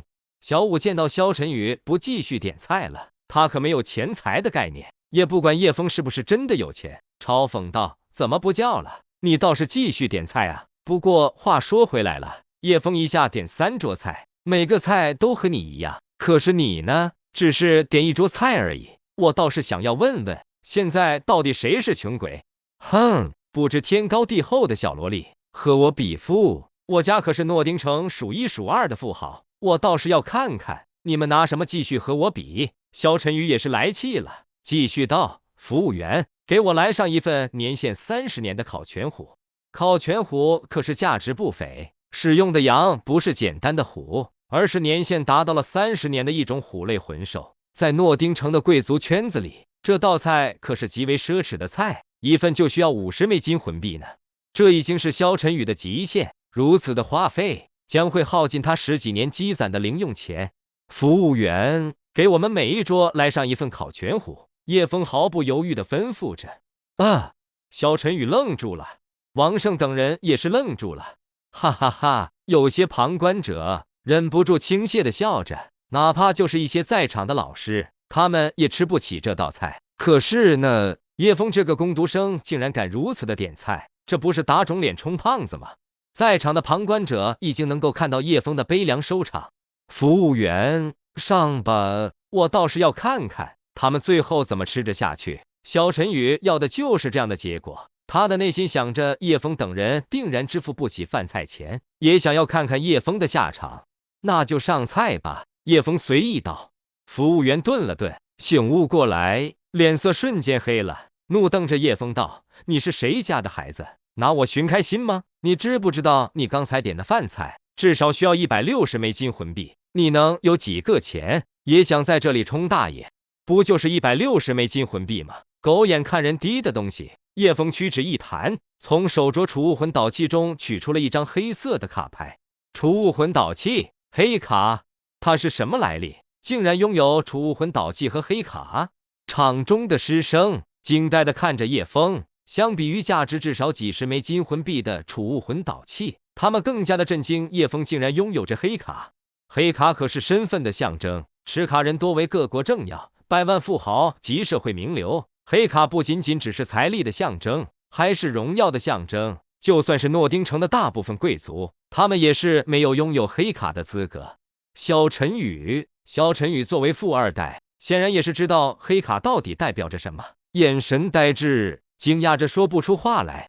假的，萧晨宇可不会认为叶枫拥有黑卡的资格。震惊了一小会儿后，嘲讽道：“一个工读生怎么会拥有黑卡？假的！你这张黑卡如果不是假的，那就是捡来的，或者是偷来的。”哼！萧晨宇已经认定了叶枫的黑卡是假的，或者是来源不正。不管最后是什么结果，萧晨宇都有恃无恐，已经想到了相关应对的办法。倘若叶枫的黑卡是假的，根本用不了他做什么，叶枫就会自取其辱。倘若叶枫的黑卡是真的，那他就会报官，让叶枫受牢狱之灾。食堂的服务员拿着黑卡离开了一会儿，等到他再次回来的时候，已经跟在一个中年人的身后。中年人是食堂的负责人，双手持着黑卡，无比尊敬地递给了叶枫，微笑道：“少爷，你收好。”少爷。萧晨宇神色震惊，愣神地看着食堂的负责人。不仅仅只是他，在场的师生全部惊讶地看着叶枫。真的？那张黑卡竟然是真的？他到底是什么来历？竟然拥有着黑卡？传说一些大宗门大家族的子弟为了忆苦思甜，偶尔会出来体验生活。难道他就是这样的人？围绕着叶枫，周围人对他议论纷纷，有人甚至以叶枫是在体验生活解释着眼前不可思议的一切。今日，叶枫因为黑卡的原因，成为了万众瞩目的焦点。小五作为魂兽，可不知道什么白卡黑卡，双手叉腰，怒对着萧晨宇问道：“怎么样？现在你可服气？我们走。”萧晨宇手一挥，无心在这里继续待下去，带着他的2个小弟灰溜溜地离开了这里。等到叶枫用完饭菜，走出食堂，行走在一条幽静的小道上，萧晨宇等人突然窜了出来，才壮人胆！叶枫刚刚用金钱打击了一下萧晨宇，一直被萧晨宇欺凌的工读生王胜一改之前的胆小，立刻来气了，嘲讽道：“萧晨宇，你们想要干什么？你和我们老大比谁有钱？你已经输了，难道还不服气吗？”“老大？他是你们的老大？”萧晨宇错愕地问道。“没错，他就是我们七社的老大。”王胜肯定地回答道。“王胜，你脑子莫不是进水了吧？竟然认一个新生为老大！我已经调查清楚了，他根本就不是什么大宗门大家族的子弟，他可是来自于圣魂村。”萧晨宇这么说着，眼神流转在叶枫的身上，轻喝道：“喂，交出你捡到的黑卡，免得受皮肉之苦。”打劫！叶枫神色错愕道：“你可以这么理解，快点把你的黑卡交出来！”萧晨宇怒斥道：“想要你来取就是。”叶枫淡定地笑了笑。“柳枫，你去。”萧晨宇吩咐道。萧晨宇话音落下，他身后走出一个人，走到萧晨的面前，手一摊，手中出现一根魂力凝聚的棍子，棍子朝着叶枫当天砸下。叶枫伸出手抓住了对方的棍子，对方嘴角噙着一抹得意的弧度，手中的棍子消失，手势一边，竟然再一次凝聚出武魂。当他想要继续攻击叶枫的时候，叶枫抬起脚，一脚踹向对方的腹部，将对方一脚踢飞了出去，落在地面上一动不动。萧晨宇神色一凛，诧异地看着叶枫，没有想到叶枫年龄不大，力量却是如此的强大。姓名：叶枫，魂力30级，武魂：轩辕剑、九心玄堂、地狱之眼，魂环5，魂技5，人剑合一领悟7，额外力量54，额外敏捷40，额外精神10，额外防御10，可分配属性点0点。经过3次颠覆故事线，叶枫获得的属性点达到了114点，主加力量和敏捷。如今的他移动能力并不比敏攻系的战魂师逊色，尤其是他的力量已经拥有了5牛之力，足以和力量型的战魂师一战。这是幽冥狼，只有10年的年限。剑道陈心一边说着，一边释放出自身的魂力，澎湃的魂力从剑道陈心的身体内涌出，吓着那些幽冥狼落荒而逃。动物都有着趋吉避凶的本能，弱小的魂兽会惧怕强大的魂兽，同样也会畏惧强大的人类。魂兽修行不易，短则10年，长则10万年，魂师一生却是平均需要5个魂环。如此下去，迟早有那么一天，魂师将会无环可用。对于这些弱小的魂兽，能不杀则不杀。剑道陈心一边说教着，一边带着叶枫踏上了寻找合适魂兽的路。师傅，那里有着一只豹子。不行，年限太低了，只有10年的年限。师傅，那里有着一只浑身像是冒着火焰一样的老虎。那是烈焰虎，适合强攻类的魂师，年限虽然达到了300年，不过依旧并不适合你。你此次需要附加魂环的武魂可是9星玄堂，如果是给你那把剑形武魂附加魂环，倒是勉强凑合。烈焰虎，100年魂兽，虎为兽王，在剑道陈心的眼中也只是勉强凑合而已。你的剑形武魂需要什么种类的魂兽？我已经替你想好了，那些魂兽都是稀有性的魂兽，风之已经派人去寻找那些魂兽。在此之前，我们给你的9星玄堂武魂附加魂环，只要你的第一武魂附加上了3个魂环，你就可以继续修炼，不会受到修炼瓶颈的束缚。剑道陈心详细的解释道。好的，师傅，叶枫应道。剑道陈心视剑如命，封号为剑。作为一名封号斗罗，叶枫很放心将他的剑形武魂交给剑道陈心指导。师傅，那只猩猩适合吗？叶枫的手指指着前方河流旁边正在饮水的一只猩猩。猩猩半蹲在河流的河畔上，一边用手掌兜水喝，一边提高警戒，眼神张望着周围，喝一下，看一下周围，喝一下，看一下周围。叶枫手指着猩猩，猩猩愣住了，同样也发现了叶枫和剑道陈心。猩猩浑身有着血红色的毛发，除此之外和其他猩猩没有什么区别。等到它站起来，高度能够达到近4米，在它的眉心地方还有着一个奇异的纹路，纹路笔画不多，一共有着3笔。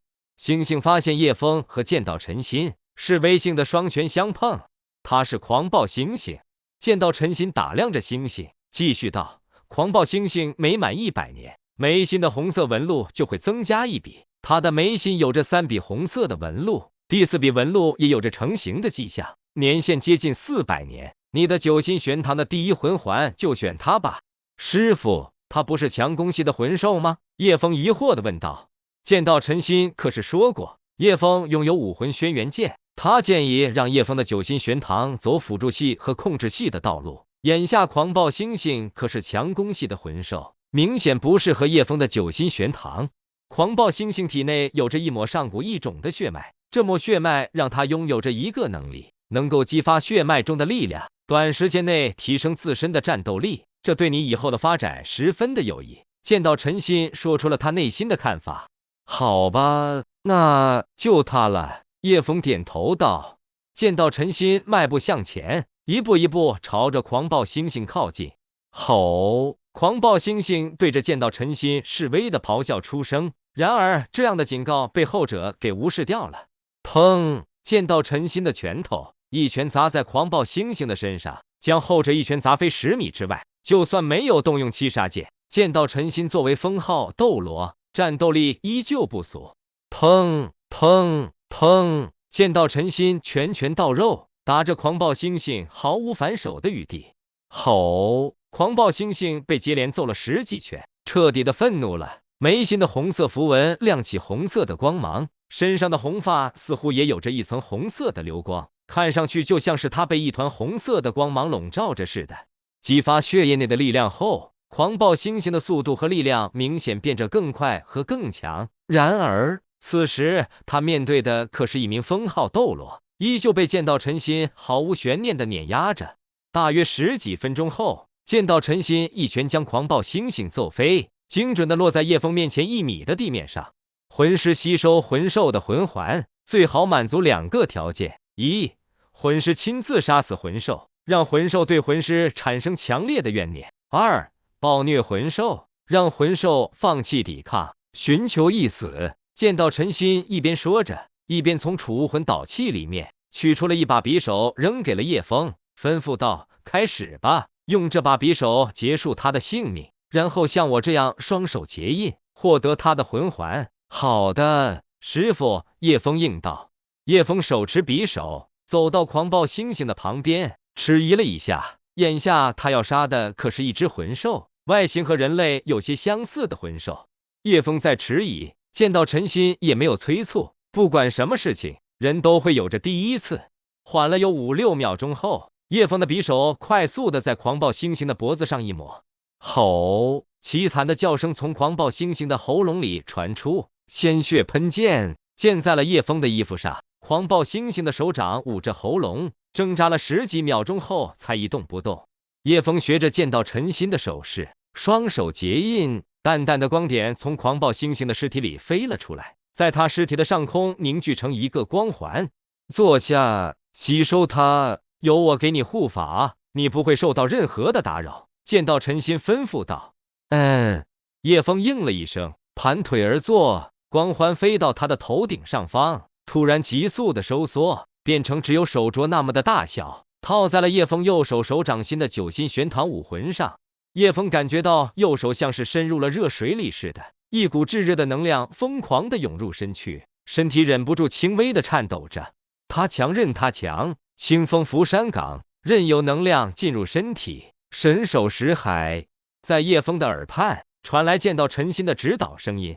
叶枫依照见到陈鑫的话，任由这股炙热的能量涌入他的奇经八脉和5脏6腑，深时固守着大脑的识海，让他自己始终保持着清醒的状态。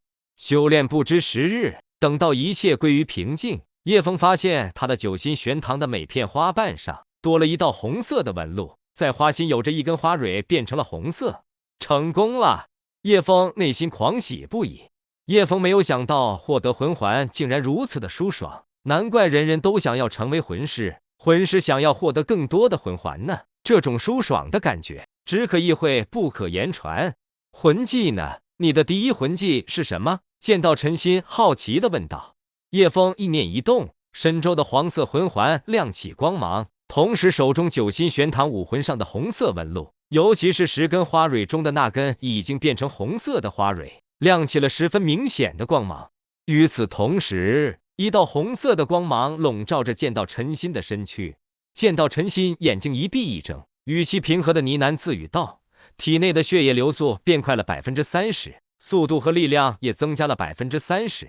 是的，叶枫得意的点着头，微笑道：“9星玄堂的第一魂技，我将其名为兽血沸腾。这是一式成长型的魂技，每当我的魂力增加1级，速度和力量就能够增加1%。我如今的魂力等级为30级，能够增加的幅度为30%，作用范围固定为深周40米。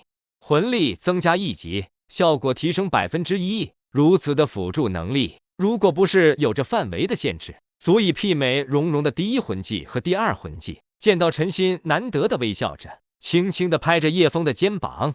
拥有7宝琉璃塔武魂的魂兽，每当魂师的魂力增加10级，辅助的效果就会提升10%。在这一点，叶枫的辅助能力并不比7宝琉璃塔逊色。如果不是范围的限制，叶枫的辅助能力更在7宝琉璃塔之上。话又说回来了，7宝琉璃塔的辅助是单向性辅助，叶枫的辅助是范围性辅助。师傅，我的第二武魂，你认为选择什么类型的魂兽？叶枫关心地询问道。控制系。见到陈鑫回答道。这样真的可以吗？叶枫语气质疑地问道。当然可以，辅助可以分为3个方向：一是增益型的辅助，以增强队友达到辅助的能力；二是削弱型的辅助，以削弱对手达到辅助的能力。至于第3点，则是控制型，将对手给控制，达到辅助队友攻击敌人的目的。不管是哪一种，都是为了辅助队友攻击敌人。见到陈鑫回答道。可是魂师不是分为辅助系和控制系吗？叶枫质疑地问道。尽信书不如无书，辅助系和控制系本就有着交叉点，不可简单的将它们区别看待。更何况你有着强攻系武魂轩辕剑，若是能够控制对手，那和砍稻草人又有什么区别？见到陈心耐心地回答着叶枫的话，已经决定将叶枫培养出前所未有的单兵发展的魂师。猎魂森林很大，里面也有着很多的魂兽，只是能够入住了剑道陈心法眼的魂兽少之又少。一路上，叶枫和陈心遇到了一些控制系的魂兽，年限也合适，只是都没有达到陈心的要求。咦？陈心呢喃出声：“七，怎么了，师傅？”叶枫问道。叶枫好奇之下，动用第三武魂地狱之眼，视力瞬间得到了很大的提升。一双眼睛顺着见到陈心的方向望去，只见一只雪白色的巨鹰朝着这边飞了过来。巨鹰穿梭在森林之中，身周的魂力颜色为黄色，年限为100年，身上的羽毛像是冰晶一样美丽。飞翔的过程中，留下一道长长的雪花尾迹。雪鹰见到陈心脱口而出，打量着那只巨鹰，喜道：“你的第二魂环有了。”砰砰砰！见到陈心御剑飞行，作为封号斗罗，速度方面秒杀雪鹰，又是一场毫无悬念的战斗。不一会儿，雪鹰就被剑道陈心打败，被后者抓着翅膀丢在叶枫的脚底下。雪鹰传闻拥有着一抹冰凤凰的血脉，这只雪鹰年限达到了700年，正好适合你的第二魂环。剑道陈心吩咐道：“师傅，它可是冰属性的魂兽。”叶枫提醒道：“它的确是冰属性的魂兽，只是你的九星玄堂武魂是个变异的武魂，你的魂力和风致一样，属于无属性的魂力。无属性的魂力最大的好处是不排斥各种属性的魂环，所以你完全可以吸收冰属性魂兽的魂环。”剑道陈心解释着，说着他从一本古籍上看到的相关记载。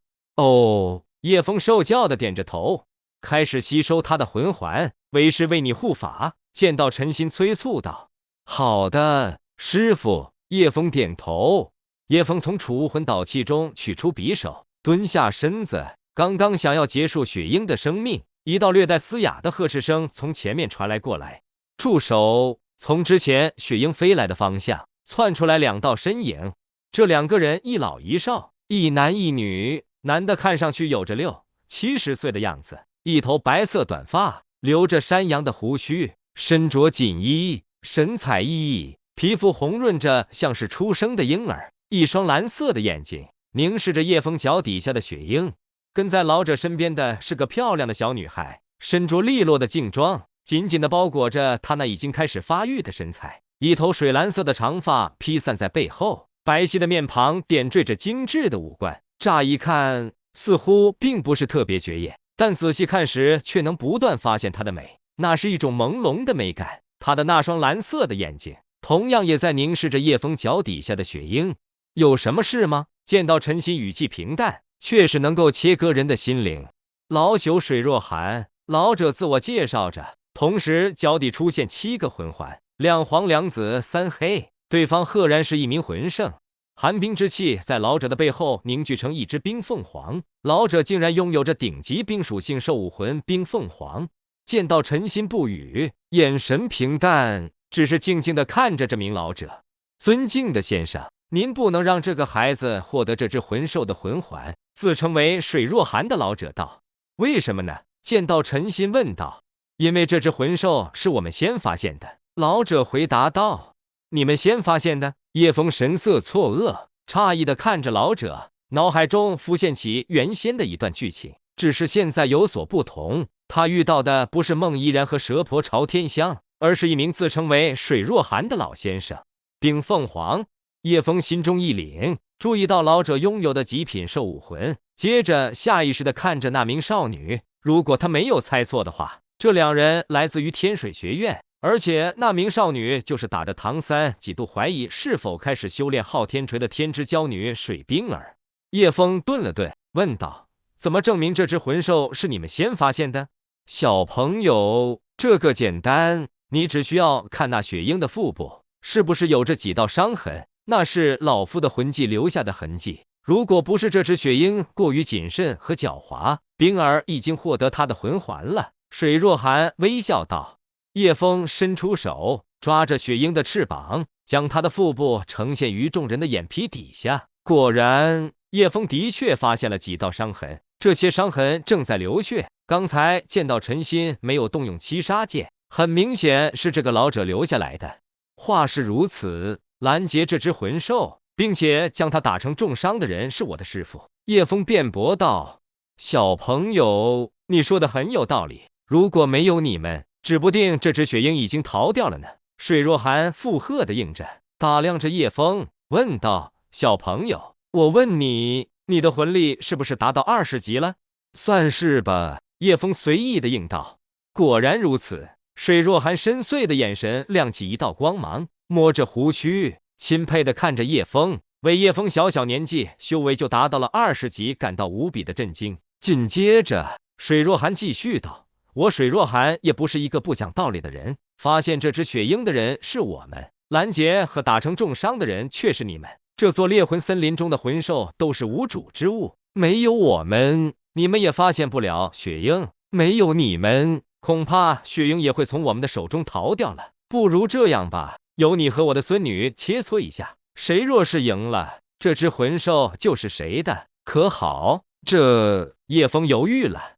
熟知斗罗的故事线，叶枫可是知道水冰儿天赋奇佳，第一魂技就是冰封。如今叶枫除开尚未入门的人剑合一之外，只有一是辅助系魂技兽血沸腾。若是对战水冰儿，叶枫只有50%的胜算。你确定要这么做吗？见到陈心的声音突然响了起来。话音刚落，9个魂环从见到陈心的脚底下出现。9个魂环，说明见到陈心是个封号斗罗。魂环配置为2黄2紫5黑，说明见到陈心还是一个拥有标准魂环配置的封号斗罗。七杀剑，水若寒神色呆滞，目瞪口呆，整个人几乎要当场石化。几个字从他的口中蹦了出来：“你是剑道陈心？滚！”剑道陈心霸气的冷斥道。水若寒凝视着剑道陈心，在对方90多级的魂力威慑下，他完全被弄着没有脾气。面对剑道陈心的冷斥，水若寒神色没有任何的异样，相反，水若寒更是对着剑道陈心尊敬的微微弯腰行了一礼：“冕下打扰了。”水若寒充满着如气，彬彬有礼，对着剑道陈心行了一礼，之后招呼着孙女水冰儿转身离开这里。“二位请留步！”叶枫突然呼道。水若寒转身，水冰儿也跟着转身。叶枫凝视着水冰儿，见到陈心如此霸气和嚣张地对待水若寒，作为孙女的水冰儿更是明明被抢了魂兽，竟然还能够冷静地看着叶枫。叶枫对于水冰儿不得不刮目相看。水冰儿小小年纪，已经能够收敛自己，不被心情左右理智，非常人。这是叶枫对水冰儿的第一印象。如此的性格，注定了水冰儿是能够成就大事的人。叶枫话音落下，不仅仅只是水冰儿和水若寒，就连见到陈心也是诧异的看着叶枫，不明白叶枫已经获得了雪鹰，他还想要干什么？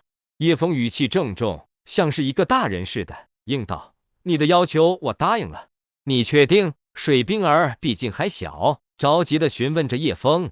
水冰儿的爷爷水若寒看了一眼叶枫，最后眼神落在见到陈心的身上。对于水若寒来说，他只忌惮见到陈心。“我确定。”叶枫应道。“冕下这样真的可以吗？”水若寒询问着见到陈心。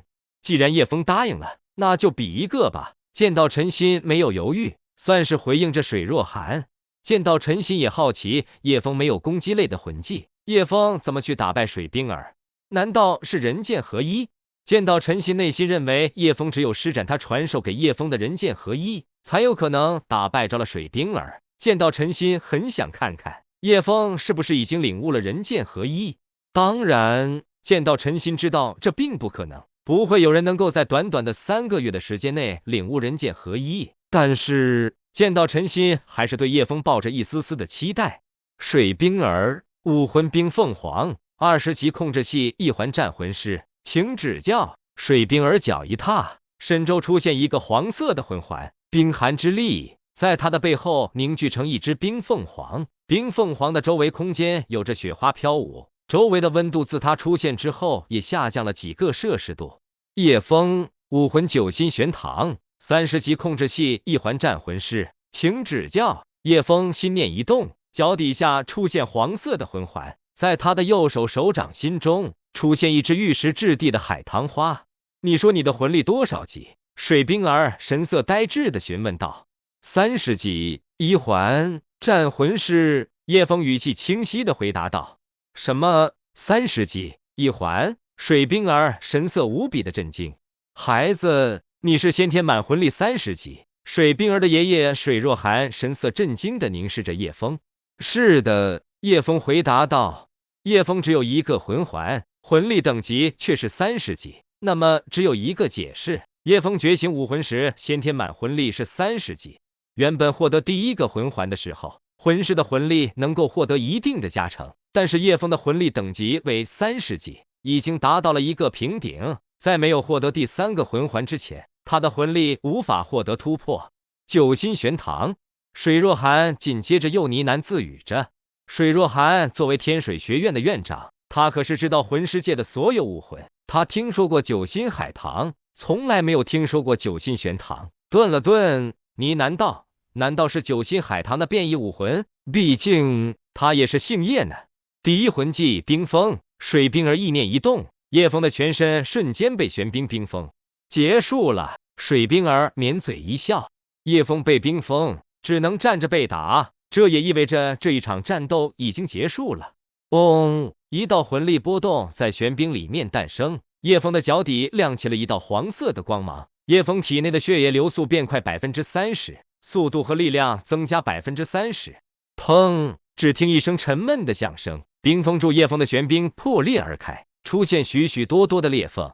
挣脱了。水冰儿神色一怔，同时意念再次移动，第一魂技再一次瞬发，冰封住叶枫。砰！玄冰刚刚冰封住叶枫，立刻爆射而开。咻！紧接着，空气响起一道破空声，叶枫的身躯高速的移动，速度很快。在水冰儿没有反应过来之前，他已经出现在水冰儿的面前。叶枫的拳头距离水冰儿的鼻子只有1寸的距离。你输了。叶枫道。7K 问笑。你真的是控制系的魂师？水冰儿质疑地问着叶枫。叶枫自称控制系的魂师，但是他的速度不弱于敏攻系的魂师，实在是由不得水冰儿不如此的质疑。我的确是控制系的魂师。叶枫应道。那你的速度怎么这么快？水冰儿好奇地问道。这个可能是我拥有变异武魂的原因吧。叶枫摸着头，眼神闪烁了一下。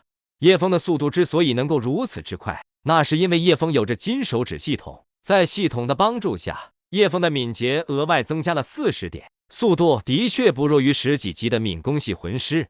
变异武魂九星玄堂，水冰儿呢喃自语，似乎想要将叶枫的武魂烙印在心上，这还是他第一次战败于同龄人之手呢。变异武魂，不愧是剑斗罗冕下的弟子。水若寒摸着胡须，赞赏地看着叶枫，旋即摸着水冰儿的头，道：冰儿，你输了，雪鹰的魂环理应归他所有，我们该离开了，爷爷去帮你寻找别的魂兽。水冰儿点头。水冰儿跟着水若寒走了几步，回头看了一眼叶枫，蓝色眸子中的神色十分的亲切，明显对叶枫有着不错的印象。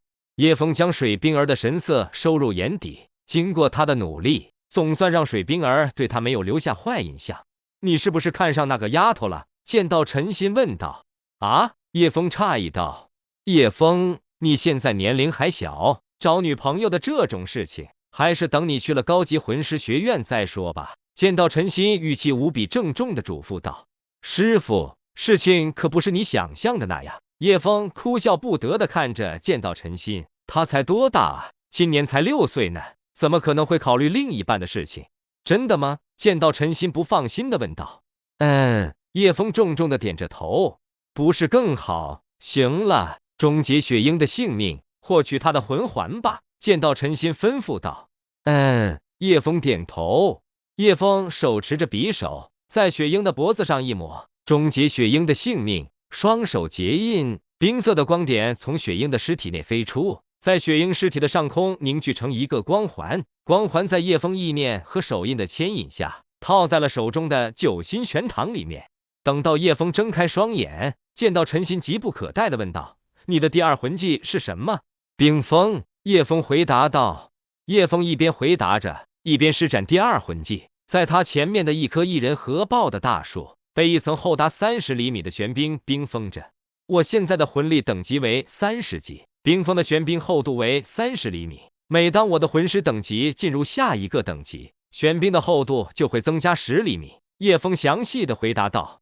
由于叶枫现在还没有获得第3魂环，所以他获得了第2魂环之后，魂力等级依旧是30级。不错。陈心对于叶枫的魂技感到相当的满意。陈心作为第3宗的传人，看过不少的古籍，他可是知道一些高级的魂兽能够让魂师获得的魂技更加的强大。换而言之，魂环中的魂技强弱取决于魂兽的品种。当然了，施展魂技的是魂师，魂技威力如何还和魂师的灵活善用有关。师傅，你能打得过毒斗罗吗？寻找魂兽的过程中，叶枫突然如此询问着陈心。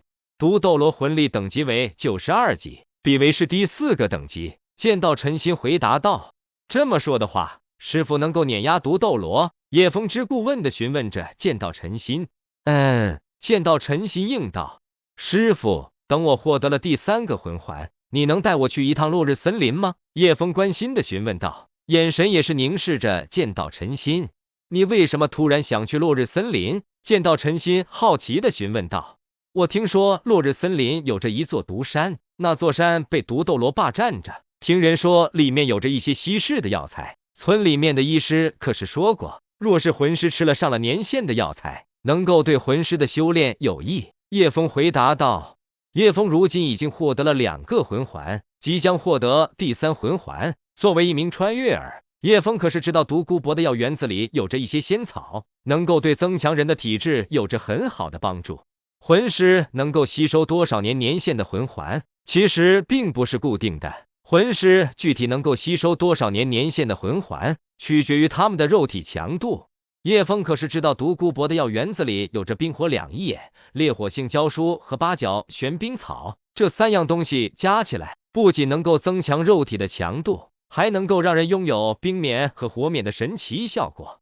若是没有拜封号斗罗为师，那也就罢了。叶枫只能按部就班，等待那一天的到来。既然拜了封号斗罗为师，有着剑斗罗这个强大的师傅，叶枫自然想要提前进一步增强自身的战斗能力。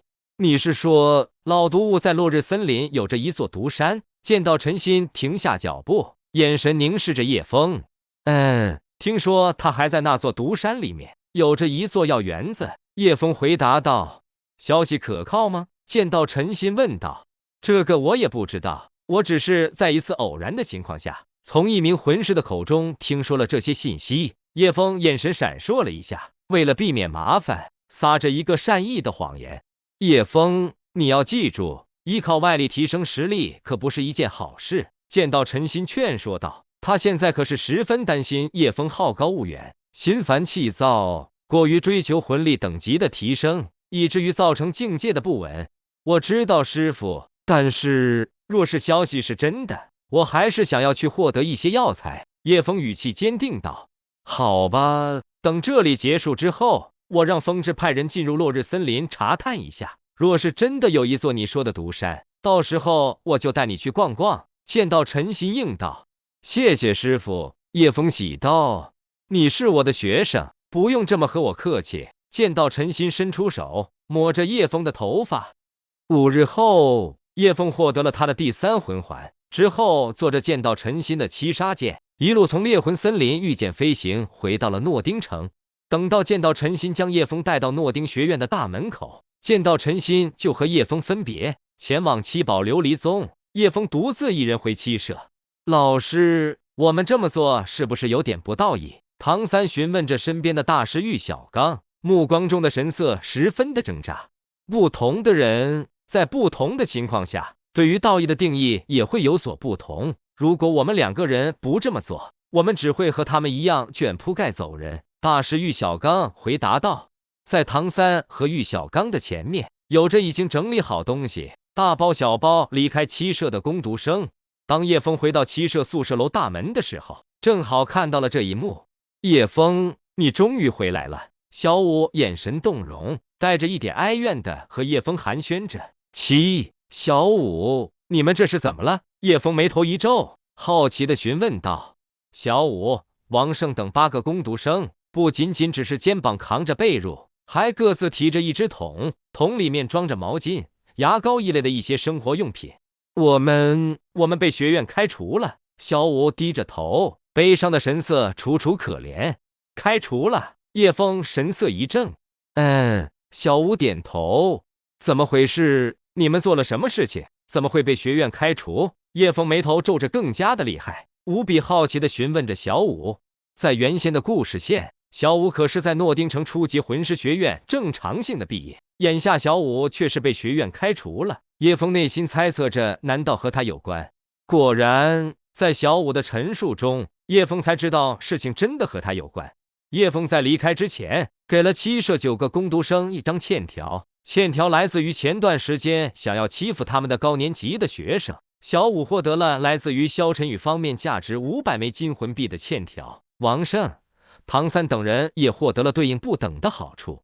为了摆脱工读生的身份，小五、王胜等人开始对萧晨宇他们催债。萧晨宇一直答应会还钱，可是就是不还钱。直到今日，萧晨宇看到唐三都获得魂环回来了，叶枫还没有回来，以为叶枫回不来了，于是乎武力反抗，双方打了起来。小五有着第1魂环，萧晨宇哪里是小五的对手，毫无悬念的被小五打败了。可是事情就是这样出事了。萧晨宇中午回去之后，被他的爸爸看出了端倪。萧晨宇的爸爸关心之下，逼问出了事情的始末。萧晨宇爸爸护犊心切，动用了手中的人脉关系，让诺丁学院的副院长开除了这些胆敢欺负他儿子的工读生。唐三是这样吗？叶枫问道。叶枫可是知道唐三的老师玉小刚和诺丁学院的院长有着关系，若是玉小刚出面，小五等人不至于被开除学籍。事情的起因本就是萧晨宇等高年级的学生欺负叶枫和王胜等工读生。别问他了，他不是和我们一伙的。王胜斜着眼，冷冷地看着唐三，语气和用词体现出他对唐三十分的抵触。他怎么了？叶枫好奇地问道。在王胜的回答中，叶枫了解到唐三并没有被开除学籍。原本唐三也会被开除学籍，因为他的手中也有着叶枫赠予的欠条，但是他有着一个老师玉小刚。学院的副院长看在玉小刚和院长的交情份上，给予了唐三一个留校察看的处分。说是留校察看，实则是不对唐三做出任何的惩罚。打了我儿子的工读生在哪里？一道中气十足的男性声音从围观的人群外传了过来。未见其人，先闻其声。叶枫循声望去，只见一个穿着锦衣的中年男子朝着这里走了过来。中年人看上去大约30-40岁的样子，身后跟着6个护卫，还有惜败于叶枫之手的萧晨宇。萧晨宇，叶枫眉头一皱，呢喃出声：“叶枫，你可别误会，是我爸爸执意要替我出头，你们被开除学籍不是我的本意。”萧晨宇着急地解释道：“叶枫，你就是那个打断了我儿子一根肋骨的叶枫？”中年人怒瞪着叶枫。“是又如何？”叶枫淡定地反问道。“既然如此，那你和我打一场吧。”中年人道。“你想要恃强凌弱？”叶枫眉头一皱。“少废话，打了儿子，老子若是不出来吭个声，老子还是诺丁城的首富萧笑吗？”中年人语罢，心念一动，身周出现3个魂环，颜色分别为白、黄、红色的光芒在他的身后凝聚成一只直立的狼形虚影。这里是诺丁城魂师学院的宿舍，这里的动静引起了宿管老师的注意。见到有大人要在这里动手打人，一名老师站了出来，提醒道：“小小贵族，这里是学院，你带着人来这里打几个孩子，就算是传扬出去了，恐怕也不好听啊。你是第一天认识老子吗？”萧笑怒瞪着那名老师，语气冰冷道：“更何况他们现在已经不是你们学院的学生，已经被你们学院开除了学籍。老子的事情，你们最好不要插手。”碍于萧笑的淫威，那名有心想要袒护叶枫的教师，当下也不敢再忤逆萧笑。萧笑除开是诺丁城的首富，还和天斗帝国一名赫赫有名的权贵有着关系呢。萧笑淫威震慑住场中的师生，眼神落在叶枫的身上，语气冰冷道：“你打断了我儿子一根肋骨，那我就打断你2根肋骨。我劝你不要乱动，否则会受到更加严厉的惩罚。”第一魂技狼爪，萧笑的话是这么说的。身周的第一魂环亮起了白色的光芒，朝着叶枫奔袭而去，挥爪抓向叶枫的胸膛。如果叶枫被他命中，皮开肉绽是在所难免的了。显然，这个名叫萧笑的人并不打算只是打断叶枫的2根肋骨。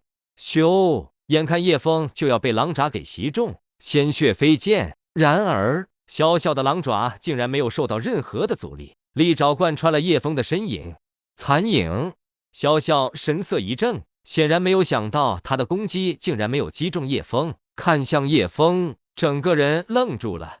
叶枫的脚底下有着3个魂环，颜色为2黄1紫，3个魂环。魂尊、九心海棠。场中的惊呼声杂乱不一，一双双眼睛不可置信地看着叶枫。叶枫的脚底下有着3个魂环，说明叶枫是一名30多级的魂尊。至于九心海棠3个字，则是出自于大师玉小刚之口。玉小刚作为上3宗的弟子，自身博览群书，一眼就认出了叶枫的武魂不是梨花，而是九心海棠。玉小刚看着叶枫，忍不住低声的骂道：“到底哪个白痴，竟然将九心海棠武魂认为是废武魂梨花？”唐三也是神色一凛，诧异的看着叶枫，问道：“老师，九心海棠武魂很厉害吗？”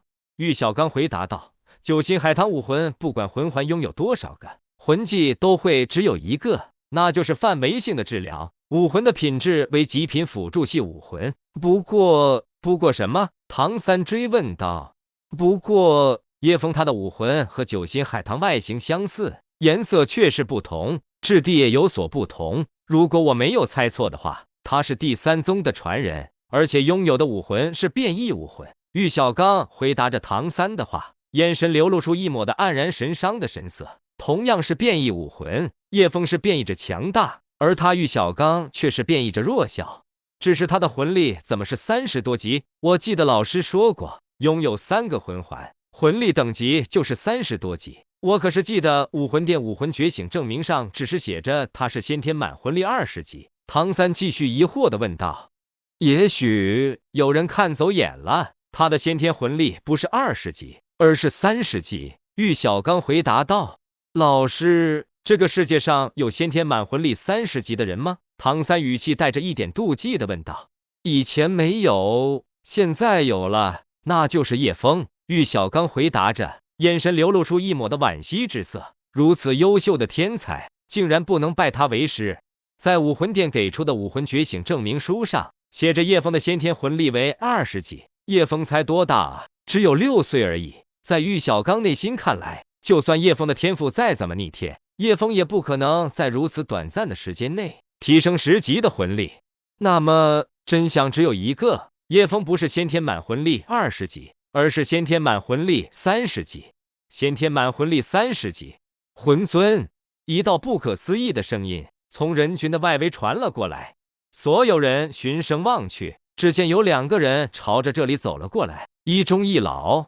老者头发略白，年龄在60、70岁之间，穿着诺丁学院的教师制服，不过和普通的教师制服有所不同，老者的袖子刺绣着金色的丝线，充满着高贵之感。院长，一位教师脱口而出，这名老者便是诺丁城初级魂师学院的院长。和老者并行的中年人，虽然看上去俊秀儒雅，但却给人一种恢宏大气的感觉，那明显不是普通人所能拥有的。他身上有一种特殊的气质，很容易让人感到发自内心的亲切，感觉不到一丝威胁。宁风致，玉小刚脱口而出。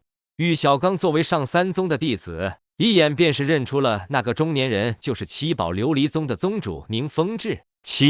玉小刚的内心并不明白宁风致这个大忙人怎么会有时间来诺丁城的初级魂师学院。宁宗主，萧笑神色一冷，语气充满着诧异，暂时放弃了欺负叶枫，掐着妹就叉哈着腰走到宁风致的身边，语气无比尊敬道：“您怎么来了？”在场的诺丁城学院的老师可是知道诺丁城首富萧笑结交的那名帝国权贵就是七宝琉璃宗的宗主宁风致，路过这里进来看看。宁风致微笑的回答道：“您来了也不和我说一声，我好替你接风洗尘呢。”萧笑道：“萧笑，你这是在做什么？”宁风致问道。“这个小孩子打断了我儿子的一根肋骨，我正在替他的爸妈教训他呢。”萧笑回答道。“萧笑，这里可是我的学院，你一个大人竟然跑到我的学院里打我的学生，你还要不要脸了？”诺丁学院的院长呵斥道。“陈院长，你可能不知道，他们这些工读生已经被开除学籍了，现在可不是你们学院的学生。”萧笑解释道。“这事我怎么不知道？”诺丁学院的院长眉头一皱。“是他开除了我们。”王圣手指着人群中的副院长。“你？”诺丁学院的院长顺着王胜的手指，眼神落在学院副院长的身上，冷斥道：“钱明，你竟然没有经过我的同意，擅自开除学生，你的眼里还有没有我这个院长？更何况他们当中还有着一名三环的魂尊。”“院长，我也是现在才知道他原来是个魂尊啊。”副院长苦着脸，委屈地看着诺丁学院的院长。“喂，不是要教训我吗？继续啊！”叶枫插声道。“哼，小子，今日看在宁宗主和院长的面子上，这一次就饶了你。”萧笑眼神犀利，眼神中露出的冷芒，明显不会如此轻易放过叶枫。现在有着诺丁学院的院长和七宝琉璃宗的宗主在场，萧笑作为一个大人，也不好继续恃强凌弱。尤其是宁风致，他可是萧笑十分重要的生意伙伴。理智告诉萧笑，不能给予宁风致一个坏印象。萧笑想要暂时结束，叶枫可不乐意了。叶枫眼神犀利道：“刚才你对我动了一次魂技，来而不往非礼也，这一次该我出手了。”第一魂技兽血沸腾，叶枫身周的第一魂环亮起黄色的光芒，身上出现一道红色的流光，自身的血气变得更加的旺盛。第二魂技冰封，紧接着叶枫九心玄堂武魂的第二魂环亮起了黄色的光芒，几乎是瞬间，萧玄整个人被一层厚达30厘米的玄冰冰封着。瞬发，诺丁学院的院长脱口而出。叶枫在使出第一魂技的那一刻，立刻使出了第二魂技。叶枫天赋之强，竟然达到了魂技瞬发的地步。所有的这一切都在电光火石之间完成。等到萧笑反应过来的时候，叶枫的拳头已经落在了冰封萧玄的玄冰上。砰！叶枫一拳轰出，将萧玄砸着飞了出去，距离之远超过了10米。他真的是控制系的魂师。场中有一位诺丁学院的教师忍不住惊呼出声：“叶枫刚才那么一拳，可以堪比30多级的魂尊，他还只是一个小孩子呢。”有一个诺丁学院的教师震惊地看着叶枫，实在难以想象刚才那一拳出自于一个年龄只是6岁的孩子之手。魂力34级，宁风致呼道。叶枫先后吸收了3个魂环，魂力等级已经达到了34级，施展第一魂技兽血沸腾，自身的速度和力量提升34%。正是因为如此，他的一拳才能够堪比30多级的力量型魂师。副院长，你知道你干了什么吗？诺丁学院的院长对着副院长气急败坏地怒斥着。34级呀，6岁的年龄，魂力等级就是34级。若是让叶枫成长下去，未来的叶枫必定会是一名封号斗罗，到时候在叶枫光辉的学习履历上将会留下诺丁学院的名字。可是这美好的一切就被学院的副院长给破坏掉了。人已经被我开除了，他们的确是闹事在先，按照学院的规矩应该开除。副院长傲然道。哼，今日这事我一定要问责到底。诺丁学院的院长话是这么说的，眼神有意偷偷瞄了一眼宁风致。若是有责任，我一力承担便是。诺丁学院副院长回对道。就怕你承担不起。诺丁院长怒斥道。再来。另一边，叶枫朝着萧笑逐渐的靠近。你要干什么？萧笑语气凝重，嘴角擦着血迹，忌惮的看着叶枫。作为一名36级的魂宗，他竟然看不下叶枫的一拳。你不是说要打断我2根肋骨吗？今日若是我实力不济，我必定会被你打断2根肋骨。现在你不是我的对手，那我就打断你4根肋骨好了，替你的爸妈教训教训你。记住，出门在外，为人这么嚣张，迟早是要还的。叶枫一边说着，一边继续朝着萧笑靠近。萧笑心中一怔，萧笑作为一个成年人，竟然被一个6岁的孩子用大人的语气如此的训斥，这对于他来说，无异于在打他的脸。萧笑双手紧攥，身周的第3魂环亮起了黄色的光芒。第3魂技狼嚎，萧笑张开口，一道道音波从他的口中呈现波浪形的袭向叶枫，不仅仅阻止了叶枫的前进，音波诞生的冲击力还冲击着叶枫，让他持续的后退。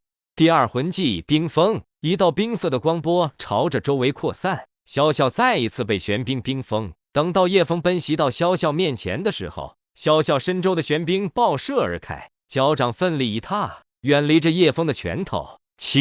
想逃没那么容易。叶枫嘴角噙着一抹得意的弧度。第3魂技水之精魄，随着叶枫第3魂环亮起紫色的光芒，在萧笑的脚底下出现半径5米的水面。此水非普通的水，立于其上的萧笑移动速度被削弱了50%，反观施术者的叶枫却是没有受到半点的影响。糟了，躲不掉了！萧笑大呼不妙。萧笑只能看着叶枫的逼近，最后让叶枫的拳头一拳砸在了他的胸膛上。砰！除开拳头打在胸膛上的声音，隐隐间还有着4、5道骨头断裂的声音响起。寂静，场中极其的寂静。不得不说，这是一场精彩的战斗。一个6岁的孩子打败了一个30多岁的中年人。萧笑从地上爬起来，擦着嘴角的血迹，手捂着疼痛的胸膛，眼神怒瞪着叶枫，道：“臭小子，今日之事我萧笑记下了，随时奉陪。”叶枫有恃无恐，微笑的应道：“宁宗主，让您看笑话了。”萧笑讪讪地走到宁风致的身边，招呼着七宝琉璃宗的宗主宁风致。与此同时，叶枫也走到宁风致的面前。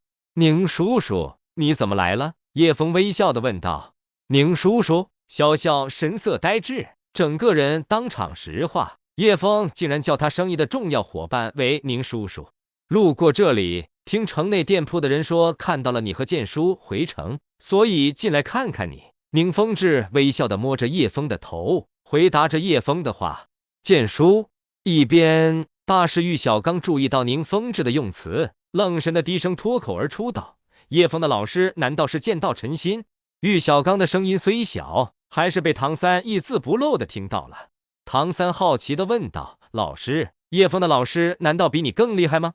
玉小刚偏头看着唐三，不知道该怎么回答唐三的话。剑道陈心可不仅仅只是比他玉小刚厉害，而是他玉小刚根本没法和剑道陈心比啊！宁叔叔，诺丁城初级魂师学院副院长神色一愣，走到院长的身边，压低声音的询问道：“院长，他认识宁宗主？”院长微微点头。开除叶枫的副院长着急了，眼神看着叶枫，不知道该说什么为好。现在知道着急了，诺丁学院院长嘲讽地问道：“院长，你可一定要帮我在宁宗主的耳边说下好话。”开除叶枫的副院长苦着脸，求着带着宁风致进入诺丁学院的院长：“宁宗主大人有大量，自然不会和你一般计较。不过嘛，你可能不知道他的老师是谁。”院长道：“他的老师是谁？”开除叶枫的副院长询问道。“剑道陈心。”院长回答道。“什么？竟然是他？”开除叶枫的副院长大惊失色，眼瞳大睁，仿佛即将被砍头的死刑犯。剑道陈心在魂师界可是大名鼎鼎。开除叶枫的副院长之所以如此面色大惊，那是因为他听说过剑道陈心这个人的行事风格。剑道陈心我行我素，和魂师界的狠人昊天斗罗唐昊有着一拼。对于宁风致来说，只要剑道陈心不是打了武魂殿的教皇，那么剑道陈心做的事情都不是事情。如今副院长开除了剑道陈心的弟子叶枫，若是剑道陈心杀了副院长，天斗帝国也不会去深究此事。副院长真的怕，他知道这一次是真的惹了不该惹的人了。另一边，宁风致在叶枫的口中听说了事情的来龙去脉，眼神落在恃强凌弱的萧笑身上，语气平和，却是不怒自威。萧笑，以后我七宝琉璃宗不会再和你做任何的生意。宁宗主，误会啊，这一切都是误会啊！我们这是火山喷发，毁了火山，一家人不认得一家人，完全是误会。萧笑着急地解释道：“大柱，我和你可不是一家人，你这样的家人，我可高攀不起。3天之内，你将以往在我这里赊的账全部清算。”宁风致又道：“宁宗主，今日的一切真的是误会，求你了，大人不计小人过，饶了我这一次，我愿意接受您的任何惩罚。”萧笑苦着脸，他虽然家大业大，但是也赊了宁风致不少的账。宁风致生意遍布天斗帝国，财富富可敌国，萧笑倒是不差欠宁宗主的那些钱，只是近日这事传扬了出去，到时候会有很多人想要和萧笑划清界限，以此向宁风致表明立场。只是这样的话，将会有着很多的供应商前来找他萧笑结清余款，到时候破产是必然的结果。大柱，我只是一个普通人，怎敢惩罚你？等下我会让我七宝琉璃宗在诺丁城的负责人去你的家里和你结清余款。宁风致冷冷道：“完了，这下全完了。”萧笑面色大变，无法接受如此的打击，一屁股坐在了地面上，眼神呆呆地看着叶枫。他做梦都没有想到，有一天竟然因为欺负一名工读生，一个穷人，竟然搞得他要破产。萧笑凝视着叶枫，脑中灵光一闪，也顾不得什么尊严，一向富贵和嚣张习惯了，要是让他破产当个穷人，还不如一刀杀了他。扑通！萧笑双膝跪地，哭丧着脸，面对着叶枫，求道：“小兄弟，不，小祖宗，求求你大人大量，饶了我这一回，让宁宗主收回成命，我萧笑愿意为你做牛做马，报答你的恩情。”叶枫神情不为所动，眼神带着一抹的冰冷，淡然道：“这一切都是宁叔叔的意思，我作为晚辈，能力有限，你求错人了。”宁风致一愣，看着叶枫，摸着叶枫的头，他很高兴叶枫能够这么说。宁风致识人无数，深知一个上位者有时候必须冷血无情。叶枫同学，副院长着急地走到叶枫的面前，微笑地呼唤着叶枫：“我现在已经不是学院的学生了，前不久可是被你开除了呢。”叶枫道：“叶枫同学，你这是说的哪里话？我这都是被小人给蒙骗了。从此刻起，我宣布恢复你们这些工读生的学籍。”副院长微笑道：“赶我们走的人是你，现在要我们留下的人也是你，你当我们是货物啊？”叶枫冷斥道：“叶枫，可否看在我的面子上留下来？对于你被开除学籍的事情，我对此深感歉意。”诺丁学院的院长一语落下，朝着叶枫弯腰行礼：“院长，您这是干什么？”叶枫连忙上前，将诺丁学院的院长扶了起来。叶枫，留下来吧。诺丁学院的院长的语气很诚挚，看着副院长，继续道：“对于今日之事，我一定会给你一个公道。对于相关人员，我诺丁学院也一定会严惩不贷。”这叶枫迟疑了一下，注意到王胜、小武等人的眼神凝视着他，很明显，王胜、小武等人很需要在这里接受系统的学习有关武魂的知识。好吧，叶枫妥协的答应道。叶枫，剑叔呢？宁风致好奇的问道。剑叔怎么没有和你一起在这里？当下，叶枫将见到陈心已经离开的消息告诉了宁风致，宁风致也和叶枫道别，说有时间会来看望叶枫。叶枫也踏上了前往诺丁城武魂殿分店的路。小武闲暇无事，要求和叶枫一起去武魂殿进行魂师进阶证明。叶枫欣喜的答应了。临走之前，小武不忘对着唐三闷哼了一声。很明显，小武对唐三依靠他老师玉小刚的关系，得以留在这个学院，没有去替他们这些工读生求情，内心对唐三感到十分的不满呢。等到叶枫他们走后，开除叶枫的副院长松了一口气，道：“院长，今日的事情我认了，我愿意接受学院的任何的惩罚。”副院长内心想着，宁风致也没有对他做出什么惩罚，他顶多也就是失去副院长的职务而已。诺丁学院的院长瞄了一眼副院长，老于世故的眼睛看破副院长内心的这点心思，有心的提醒道：“你内心在想什么？别以为我不知道，别怪我没有提醒你。叶枫的老师是剑斗罗，剑道陈心，宁宗主没有和你计较，只是剑道陈心呢。”剑道陈心，副院长神色一愣，面色苍白，脑海中浮现起剑道陈心的身影。是的，院长有心提醒道：“你这么对待剑道陈心的嫡传弟子，你觉着他能放过你吗？我若是你，此刻就会跪在七宝琉璃宗的大门前，请他责罚你。这样的话，你还可能会保住这条命。在斗罗大陆上，无论是繁华的大城市，还是穷山僻野的小山村，都有着武魂殿的分店。”叶枫和小舞很快就找到了诺丁城的标志性建筑物——诺丁城的武魂殿分店。站住，小朋友，这里可是不能乱闯的，这里是武魂殿。当叶枫和小舞踏上武魂殿的台阶时，就被守门的门卫给喝止住。您好，我们是来评测武魂的。叶枫微笑道：“你确定吗？”门卫质疑地询问着叶枫。我们确定，叶枫回答道。行吧，进去吧，去一层接待区找马修诺大师，他专门负责魂师评测武魂。记住，只能去一层接待区，进入之后可不能随处乱逛。门卫语气依旧质疑地看着叶枫和小舞。好的，门卫叔叔。叶枫微笑道。诺丁城的武魂殿是一座巨大的穹顶建筑物，高度超过了20米，里面一共有着3层，整座建筑物是棕色的。正面大门上的武魂殿标志只有一柄长剑，这说明这是武魂殿最低级的分店。哇，好大啊！小舞进入武魂殿的大门，忍不住惊呼出声。在他面前的这座大厅的面积，足足有诺丁学院食堂的3倍。小舞，你很喜欢大的东西吗？叶枫问道。当然了，谁不喜欢大的东西？小舞回答道。